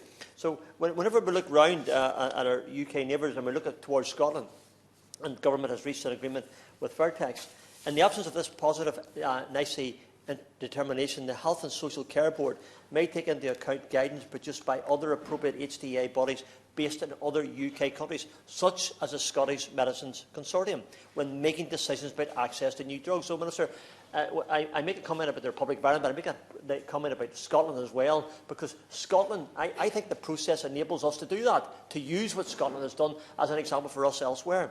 The Department is aware that Vertex have reapplied for the SMC for consideration of approval for Orkambi, and that in the meantime there is currently limited access to the drug in Scotland via their PAC's Tier 2 scheme, which is broadly analogous to our individual funding request process. So if Orkambi is approved by the SMC, details of the funding models in place, which are currently bound by commercial confidentiality, will be shared with the other UK countries. This will allow us, I believe, to have full access to the evidence and the costs associated with this therapy, and will inform any further decisions on access. The Honourable Lady for Colin Valley referred to the destruction of some of the medications for whatever that reason may, whether they run out of time or whatever it may be. But I think it's disgraceful, Mr Hanson, to know that some medicines have been destroyed rather than let them be used for the general public and those who need it. I mean, if that's not apprehensible in this day and age, I love to know what is. It's absolutely disgraceful, and it really annoys me. I think it is simply terrible that we are in a position where our hands are tied. So I would again say to government, look towards the Scottish counterparts. My firm belief that we can and must do more from this place. I believe that it must start with acknowledging that the NICE guidelines do not currently take into account the differences between those suffering from rare diseases when it comes to pricing in comparison with a new antibiotic strain. We need a new form of assessment for rare diseases. And I'd like to see that taking place as soon as possible to ensure that my 2-year-old constituent, whose mummy is asking me for this drug to give her child a normal life as possible, can look forward to securing the best for her child, as every other person has said on behalf of their constituents here today. Again, according to the information, back in May 2019, the PQ response to government said that discussions between Vertex, NHS England and NICE are ongoing. You know something? They've been ongoing for over a year. Let's get them sorted, as time is fast by. I'm joining with colleagues in taking it to disheartening to make the administrative changes necessary to end the Orkambi stalemate with NICE and to put into place a body designed specifically to address the rare disease patients and their needs. NICE does a tremendous job, and we acknowledge that, in ensuring that there are safe, cost-effective medicines available in prescription, but we need a different set for those whose illnesses are so very different. And for the sake of my constituents and those represented by other MPs who have spoken here today, so I'm asking that these decisions are taken, that the changes made to enable my Permanent Secretary, Richard Bengali, at the Health Department in Northern Ireland to do what he knows he needs to do, to be done and allow for the prescription of Orkambi to those whose lives would be radically altered and enhanced by it, and would give them life-changing opportunities. Like others have said, give those children a chance. Order. The previous chair did set a limit of 6 minutes, which has been successful in that all honourable members and right honourable members have got into the debate. But it does leave us 1 hour, 10 minutes maximum for the front bench speakers to respond. So front bench speakers can be more flexible than the normal 10 minutes and can take interventions should they so wish to. Second point I just wish to make is that because the wind-ups have started early, some members who've spoken in the debate are not in the wind-ups, and they should be. And if they're watching on television, please return to the chamber now, because this is an important debate you've contributed to, and you should be present for the front bench responses. Marion Fellows. Thank you, Mr Hanson, and it's a pleasure to serve under your chairmanship. And I want to thank the Honourable Member for Sutton and Cheam for setting out in his opening remarks facts that a lot of us didn't know, and facts that some of us did, but it was a very useful start to this wide-ranging and well-attended debate. I would just ask the question, Mr Hanson, how many times do we have to debate this very serious subject? And again, I have to declare a personal interest. I am a cystic fibrosis carrier. My late husband was too.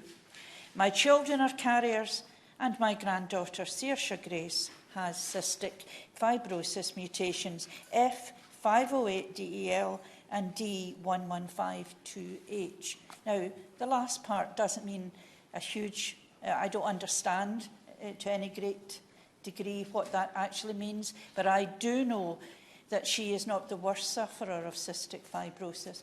She has the best kind, if you like. She is pancreatic sufficient, and for that we are always grateful. Saoirse will not directly benefit from Orkambi, but along with 90% of people with cystic fibrosis in the UK, she will benefit from the triple therapy coming down the line. These therapies will deliver unprecedented improvements in acute lung health and reductions in pulmonary exacerbation, a key driver of decline. Mr Hanson, approximately 900 people in Scotland live with cystic fibrosis. NHS Scotland estimates that 1 in 24 Scots have a CFTR mutation, which, if carried by both parents, would lead to a child being born with cystic fibrosis.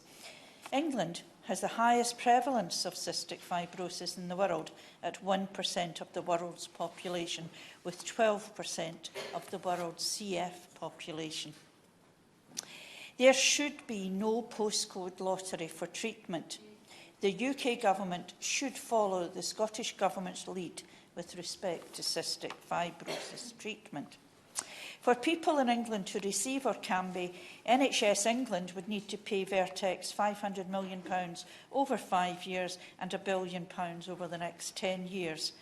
However, in a debate on CF and Orkambi last year, it was stated that the costs of Orkambi can be offset by reduced hospital admissions and other benefits should affect this cost, as has already been stated in this chamber today. It has also been stated by Vertex that their offer to NHS England for the provision of its CF drugs represents the lowest price for Vertex portfolio of CF drugs of any country in the world. I'm not here to make a case for Vertex, could I point out, Mr Hanson. I'm here to make a case for people with CF who need this drug. The Scottish Government recently announced that NHS Scotland and Vertex Pharmaceuticals had reached a deal to provide interim access to Orkambi and Symkevi through a system known as Peer-Approved Clinical System, Tier 2, whilst the Scottish Medicines Consortium, the SMC, reviews the relevant evidence for Orkambi. PACS Tier 2, introduced by the Scottish Government in June 2018, is an individual application for patient access to drugs not recommended by the SMC and not routinely available on the NHS. Mr Hanson, we believe in the SNP that the UK Government needs to do more to facilitate interim access to Orkambi and other drugs to treat cystic fibrosis and get NICE to re-evaluate making the drug more widely available for people living with the illness. In England, NICE said Orkambi was too expensive for the NHS in 2016, and since then Vertex and NICE have been unable to reach an agreement that will bring the drugs to patients. The UK Government is showing a lack of flexibility by only urging Vertex Pharmaceuticals to fully engage with NICE and their appraisal process and to accept the offer the NHS made in July 2018. Vertex has said that the Scottish Government methods used to obtain these drugs reflect the innovative nature of medicines that have the potential to extend life for patients with rare diseases like cystic fibrosis. And that they are hopeful that through this process all eligible patients in Scotland could have access to Vertex's medicines soon. If Orkambi and Symkevi are accepted by the SMC, which makes decisions independently of the Scottish Government, eligible patients in Scotland could have access to these precision CF medicines in 2019. In the interim, Vertex and the Scottish Government have agreed a confidential discount which would be applied to approved PACS Tier 2 applications. The Scottish Government also asked Vertex to provide access to the medicines at a discounted price to the list price while they finished up the contract negotiations, and Vertex said, of course. Vertex stated they would be willing to do exactly the same thing in England. Minister, I think there is agreement across the chamber, in fact I know there is, that Orkambi and Symkevi and Vertex's triple therapy should be available UK-wide. I have no desire to get into the NICE versus Vertex argument in England. I want England to do what Scotland has done. I want children across the UK to get the benefits of these drugs. As has already been said, this problem will exist whatever hue of government we have at UK level. However, I believe that political will must be exercised in the process of getting those with cystic fibrosis the drugs that will improve their lives and their futures. Finally, and I'm not going to take too long, Mr. Hanson, I give my heartfelt thanks to all of the parents and guardians of CF sufferers and those affected by cystic fibrosis for their continuous and continual campaigning and awareness raising. It's awful that they have to keep doing this. Please, Minister, don't let their work be in vain. Thank you very much, Mr Hanson, and it's a pleasure to serve in the chairmanship this afternoon in this very important debate. I would like to start by thanking the Honourable Member for Sutton and Cheam for opening this debate on behalf of the Petitions Committee and his excellent opening speech with many interventions, as was noted. I would also like to thank all Honourable Members for their passionate contributions. I counted over, I think, a dozen backbench speeches, but I think I did lose count because I was distracted by the mouse. I understand we've been joined by this afternoon. And I think this debate really has shown how important this issue is to the House on such a busy day that we've seen in the main chamber, but obviously also to all of our constituents who've signed this important petition. Now, access to drugs for patients with cystic fibrosis is an incredibly important issue to all of us here today, as I've said, and I want to congratulate my honourable friends in particular for Bristol East, Jarrow and the Honourable Member for Dudley North, especially for their tireless campaigning on this issue, along with patients, campaigners and charities such as the Cystic Fibrosis Trust, who I also want to commend today for their expert briefings and their support to patients and their families during this campaign and for years now. Finally, I want to thank the 108,144 people who signed the parliamentary petition that brought this debate to the chamber this afternoon, 310 of whom live in my constituency of Washington and Sunderland West. As has already been said, in March last year we debated a similar petition to this one. There have already been 5 parliamentary debates about access to these medicines, as we've heard, and I did hope, as others have also stated, that by now we would see cystic fibrosis patients having access to the drugs that they need and deserve, but unfortunately this has not been the case. The 16th of May, just gone, marked a year since the Prime Minister, called for a speedy resolution to the crisis in response to a question by my honourable friend, the member for Erith and Thamesmead. However, the only speed is how quickly the health of sufferers of cystic fibrosis deteriorates whilst waiting for a resolution to this crisis. There are over 10,000 people in the UK living with cystic fibrosis, and it is thought that around 50% of CF patients could benefit from Orkambi. So that's over 5,000 people. And on one hand, that's a lot, obviously, but actually in terms of the NHS, it's a very small cohort. Yet Orkambi is still not available to patients, despite being licensed for use in the UK since 2015. The UK is currently, as we've heard, a world leader in cystic fibrosis outcomes, but this is changing. People with cystic fibrosis are physically sicker than they would be if these medicines had been available to them. NHS England continue to make offers, numerous offers to Vertex, as we've heard this afternoon, including what was the largest ever financial commitment in its 70-year existence. And this was rejected, and an even better offer was then made, has since been made, but Vertex have once again not been forthcoming or willing to accept the offer. And I know that this is very frustrating for patients and their families and who have waited years for access to these life-saving drugs. And as you have heard today, Mr Hanson, we are all frustrated on their behalf also. I know that in the news in March this year, as we've heard from my honourable friend, that nearly 8,000 packs of Orkambi had been destroyed due to being past their sell-by date. That would have particularly stung patients and their families. These drugs were valued by Vertex at £104,000 per patient per year. With my limited maths skills, I reckon that means over £60 million worth of drugs were destroyed by Vertex, drugs that could have been previously given to patients.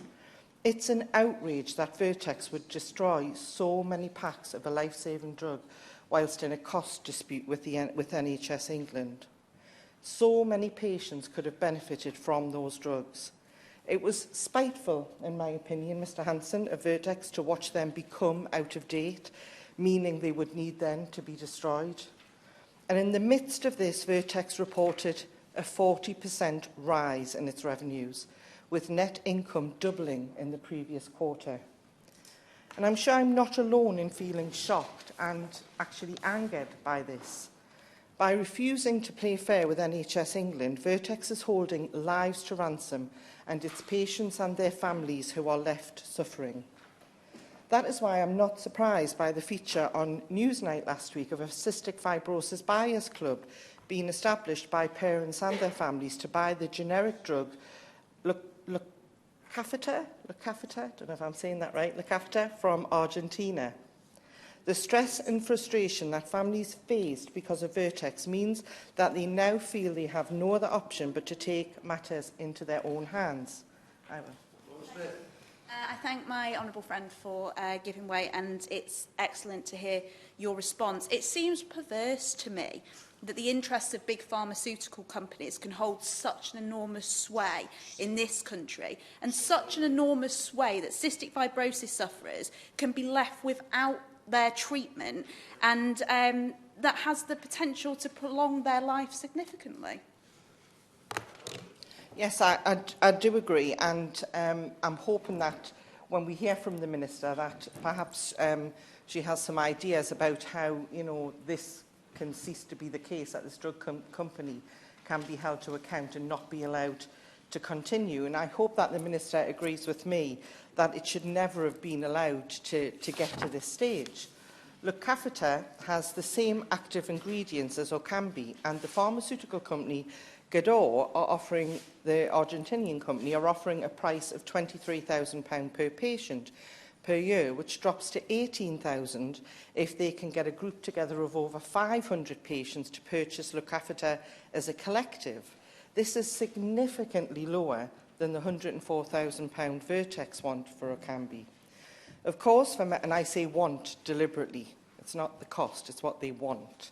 Of course, for many patients in the UK, Lacafeta will still be way too expensive for them to access.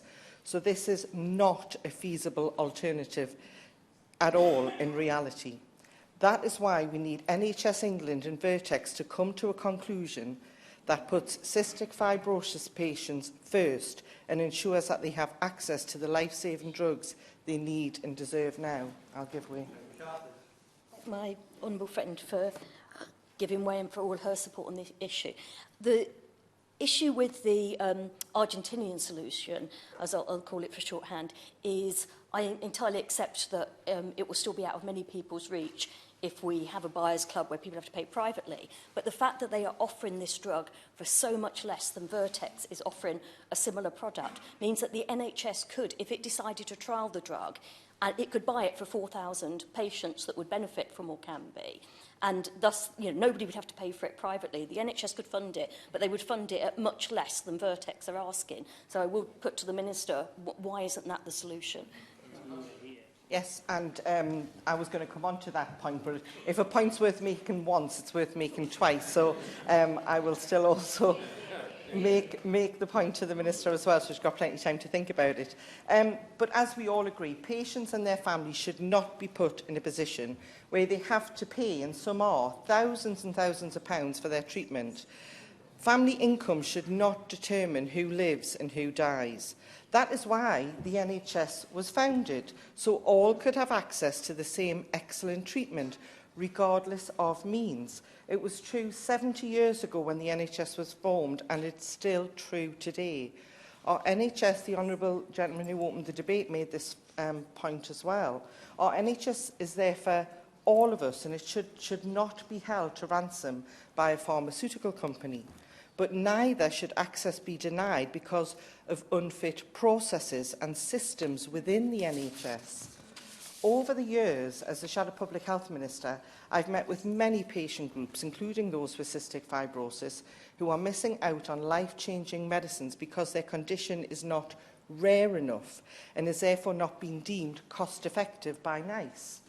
We need an appraisal process that is fit for purpose and will capture rare diseases such as cystic fibrosis effectively. Without drugs like Orkambi, patients and their families are being harmed physically and psychologically. Every day without the drugs patient needs makes their condition worse and threatens their lives. What steps will the Minister take to ensure that patients with rare diseases have access to the medicines that they need and deserve?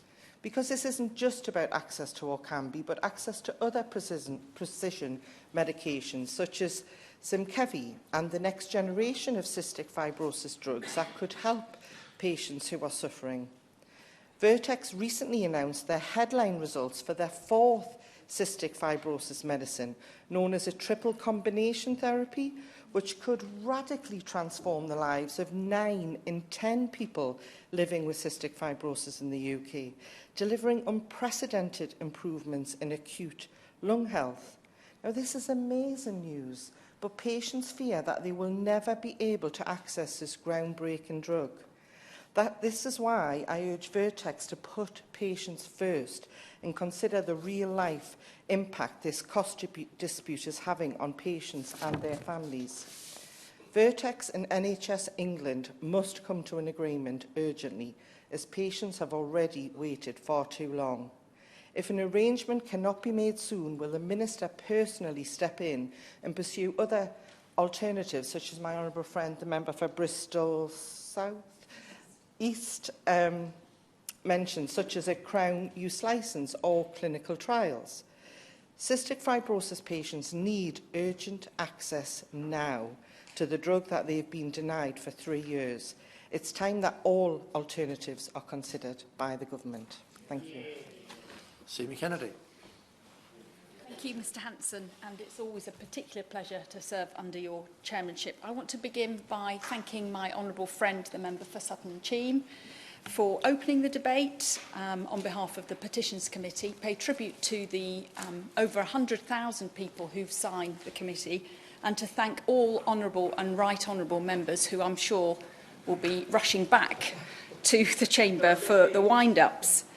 I have been very touched by the stories that we've heard today, by the compassion showed by my honourable friend and by all members, talking about cystic fibrosis, by its physical effects, the effects on people living with it, their families, and the emotional and effects on mental health of all those who live with cystic fibrosis. It's a debilitating condition, and I know how absolutely desperate sufferers and families are for access to treatments.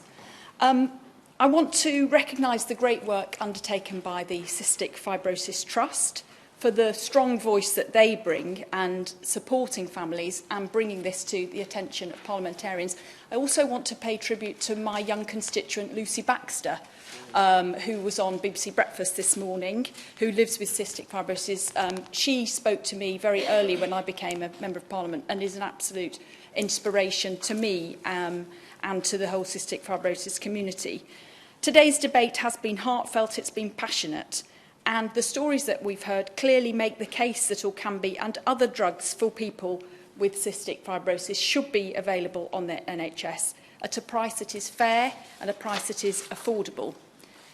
Mr Hanson, I and this government share this view, and as the chairman of the Select Committee set out so clearly, we must remember that the NHS must use its budget fairly for the good of all patients. And that is rightly why we have a system where experts, not politicians, determine the fair price for medicines based on robust evidence. And that system has helped many thousands of patients to benefit from rapid access to effective new medicines. I'll give way. I'm grateful for the Minister for giving way. I just wonder, forgive me, because I genuinely don't know the answer to this. I find it completely confusing as to how the Republic of Ireland are able to get an interim agreement as well as Scotland. Why can't we sort this out for patients here in England? Well, I am going to talk about the interim measures, but I think the more important thing we need to grip is having a permanent solution for everybody living with cystic fibrosis. So, turning to this particular issue, throughout the negotiations, which are rightly being led by NHS England, the government has been crystal clear that Vertex must re-engage with the NICE process. And I know honourable members have got questions about the NICE process, and I will try to address some of the points that have been raised. The Honourable Lady Member for York Central did have more detailed things that she'd like me to consider. If I don't address them, I will write to her with more detail, but there are some points that I will address about the NICE process later on in my remarks. Yes, I'll happily give way. Minister, in your response, would it be possible to give perhaps your department and your own opinion in relation to that buyers block group who are seeking to buy the drugs from Argentina, which are similar to the ones that can cure those people with cystic fibrosis? Has government given consideration to that as a possibility as well? Yes, I shall be turning to that specific avenue that some sufferers have been turning down later on in my speech. So, Thank you, Minister. She's been very generous in giving way. She's referred to the importance of Vertex engaging with NICE. Does she share my concern that when I wrote to both to Vertex and NICE about the failure to make progress, Vertex assured me that they'd contributed substantial new evidence on the 3 projects in question. But in fact, then, when I heard subsequently from NICE, they say that they've only received an overview. So they say they've described an overview of the clinical evidence rather than genuine engagement. So would you join me in calling on Vertex to properly engage with this process so that we've got the full evidence base to make these decisions on? Yes, I agree with the chairman of the Select Committee, what she said, and I would urge Vertex to re-engage with the NICE process. To date, Vertex unfortunately continues to refuse to accept the NICE process, or they suggest unacceptable conditions on the NICE value assessment of their product that would render the outcome meaningless. This is despite NHS England in their latest proposals offering to reimburse Vertex ahead of a positive NICE recommendation, which for a deal of this size is unprecedented, agreeing to put in place, as called by the Health and Social Care Select Committee, real-world data collection to help Vertex demonstrate the value of their medicines, and NHS England offering significant increased prices compared with their offer made in July last year. On the issue of the NICE appraisal process, NICE has a 20-year history. It is internationally renowned and independent. Its methods and processes for the development of its guidance have been in place for 20 years, but they recognise that they need to evolve. They continue to review their procedures to ensure that they remain fit for purpose. NICE is now undertaking a review of its technology appraisal methods in line with the commitment in the 2019 voluntary scheme, and it encourages all stakeholders to engage. NICE has recommended 75% of the drugs for rare diseases it's assessed through its technology appraisal programme, and I will touch on some of those rare diseases later on, for some of all the eligible patient population. Last week, Mr Hanson, the Association for British Pharmaceutical Industry made clear that NICE is the cornerstone of NHS efforts to ensure that price being charged by a company represents the value being delivered. And commenting on the current situation, they said that the Association of British Pharmaceutical Industry would always encourage companies to engage fully with NICE at all stages of the process. Furthermore, they commented on the current structure of NHS's England's proposed deal with Vertex that, and I quote, "the structure of the offer represents exactly the sort of flexibility the industry has been calling for some time, but Vertex is willing to accept only their own valuation of Orkambi." And I would draw your attention, Mr Hanson, to comments directed at Vertex made by members across the House, including those made by the Honourable Lady, the Shadow Minister. Yes, I'll give way. I apologise for not being here at the beginning of the debate because of important statements in the House. My constituent, William Smith, a pupil at Cooper Perry School who has cystic fibrosis, along with his entire class, presented me with the facts of the case, with letters to the government, and they made it quite clear that they expect the government, but also Vertex, to come to a decision on this. Isn't it absolutely vital that a company like Vertex should engage with the government when the lives of people like my 10-year-old constituent William Smith and his future are at stake? My honourable friend makes a very good point, and members across the House have brought very moving stories of their constituents and the lives they lead and the stresses and strains that are put on them by this lack of an agreement. But it is not. There are other drug companies who are developing medications for rare diseases where agreements have been made, and I will turn to those very shortly. Mr Hanson, you only need to look at what has happened in Spain earlier this year, where Vertex did not accept the terms of Spain's health outcome-related proposal. The Spanish proposal, which is similar to the recent NHS England offer, is based on the ongoing collection and interpretation of real-world data. I would ask, why is this not acceptable for Vertex? And I note that, similar to England, dialogue between Spain and Vertex has been ongoing for 3 years. Mr Hanson, we will never walk away, but Vertex must now agree to engage with NICE, and we urge them to accept all the flexibilities that NHS England has put on the table. There is nothing unusual about Vertex that means this is not the right thing for them to do. And recently, we have seen deals reached all as part of the NICE appraisal process, including that for ocrelizumab, which is an innovative multiple sclerosis drug, Spinraza for people with spinal muscular atrophy, and for CAR-T treatments. It's no wonder, Mr Hanson, that given that Vertex remains an extreme outlier in both pricing and behaviour, that patients and families are now looking at alternative solutions to secure access to these drugs. And we've heard about the Buyers Club. Honourable members have also talked about Crown use licensing option, and also the Honourable Lady for Bristol East talked about large-scale clinical trials. Mr Hanson, unless Vertex change their approach and behave responsibly, then I have a moral obligation to look at these other options. Of course, NHS England and NICE will carry on their the negotiations, because that is the desired option. But I have no other option but to look at these options on the table.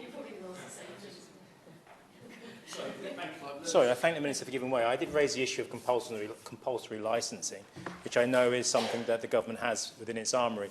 It, of course, would be a measure of last resort, but given that we're dealing with people's lives, the quality of their life, and a company which quite simply is being intransigent and greedy, surely this is an option that should be considered to send a message to those pharmaceutical companies that global pharma industry that if they are going to be greedy and put people's lives at risk for what are being made as fair offers, then this could be used by our government. I thank the honourable gentleman for his intervention. As my honourable friend said in his opening speech, which was very, very well made, we recognise the importance of the British pharmaceutical company. We recognise that companies invest hugely in developing new drugs.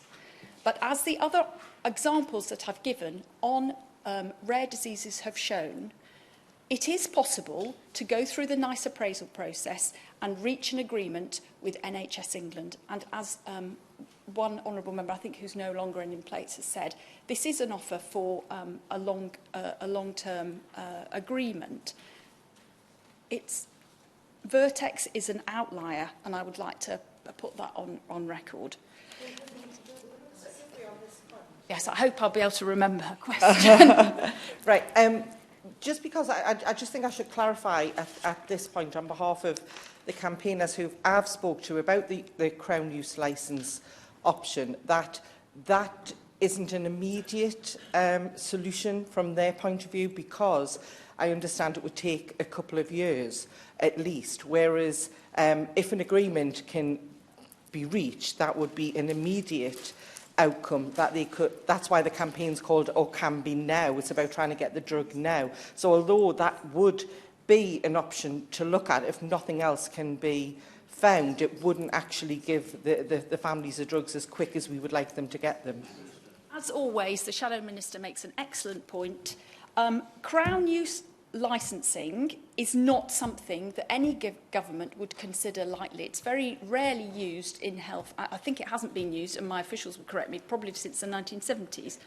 The ideal thing is to get a deal, and deals have been done within other pharmaceutical companies, and that's the point I want to make, that Vertex is an outlier in this. But that doesn't mean that I haven't got an obligation to look at other options, and I will do that. Can I just make a tiny little bit of progress? Seeing as we've got over half an hour left. Yeah, no, it's just I really welcome the fact that the Minister is saying so passionately that she feels she has a moral obligation to act. The question is when, because Vertex have been in these talks for a very long time now. So how much longer are they going to be given before the Minister does decide to look at the other options? Well, I've already said it, so I suppose that means now that we will look at other options about what other methods we can take to ensure, as the Honourable Lady said, Crown Use licensing has other risks, and the option is to get a deal. But we will be looking at other methods that might enable families to have the drugs they need. Mr Hanson, some members have raised the issue that Orkambi is available in other countries, so why not here? And whilst it is true, it's also true that other countries have faced problems agreeing an acceptable price with Vertex. Around 50% of the global cystic fibrosis population is unable to access Orkambi. It's not approved for reimbursement in Spain, which I've touched on, Portugal, and it's not used routinely in France. Also of note, the Canadian equivalent of NICE has rejected the drug, saying the benefit of Orkambi is small and uncertain.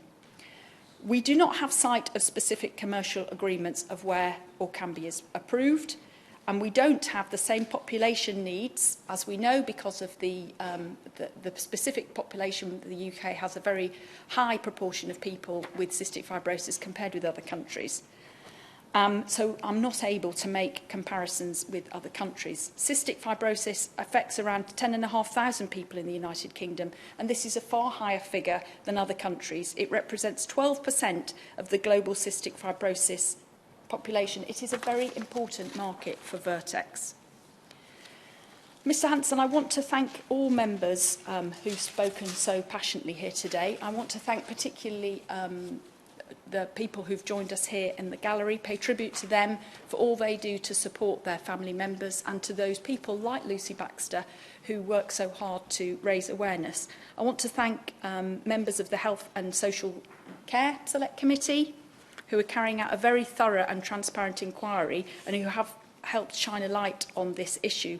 As we have heard in great and moving detail today, cystic fibrosis is a devastating, life-limiting condition, and the bravery of those affected should be an inspiration to us all.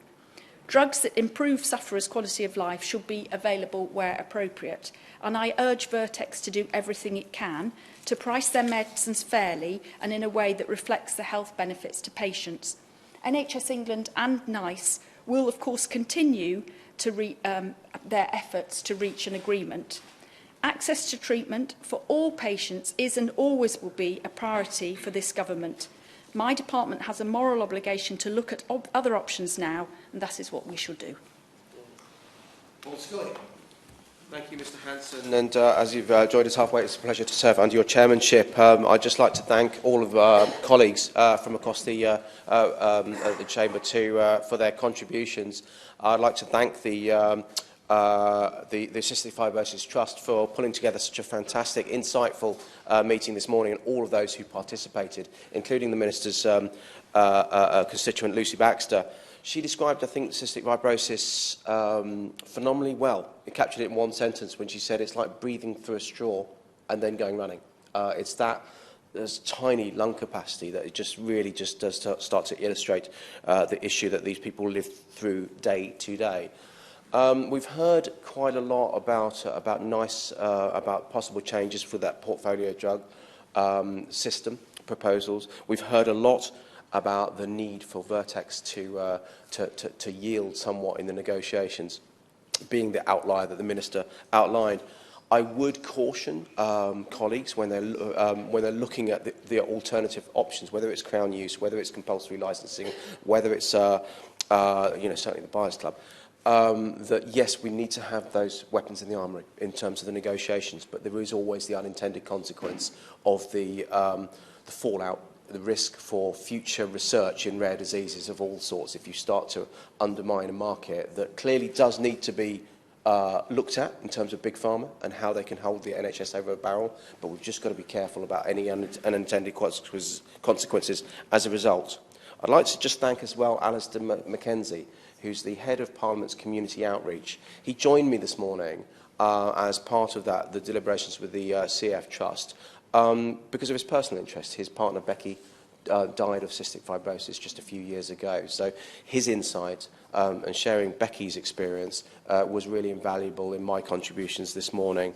But I would just like to, again, put on record my thanks and give all speed to the Minister and NICE and NHS England in our negotiations with Vertex, and hope that we can bring this to a resolution and give that drug, that life-saving drug, that quality of life drug, to all of those thousands of people across the country as soon as possible. The question is that this House has considered e-petition 231602 relating to access to Orkambi and other drugs for people with cystic fibrosis. As many of those opinions say aye? Contrary, no. I think the ayes have it. The ayes have it. Order, order. Sitting stands adjourned.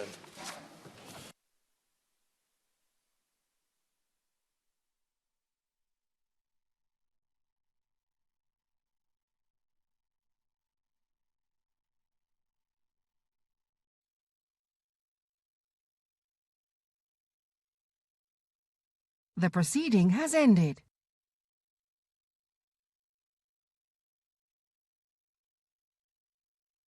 The proceeding has ended.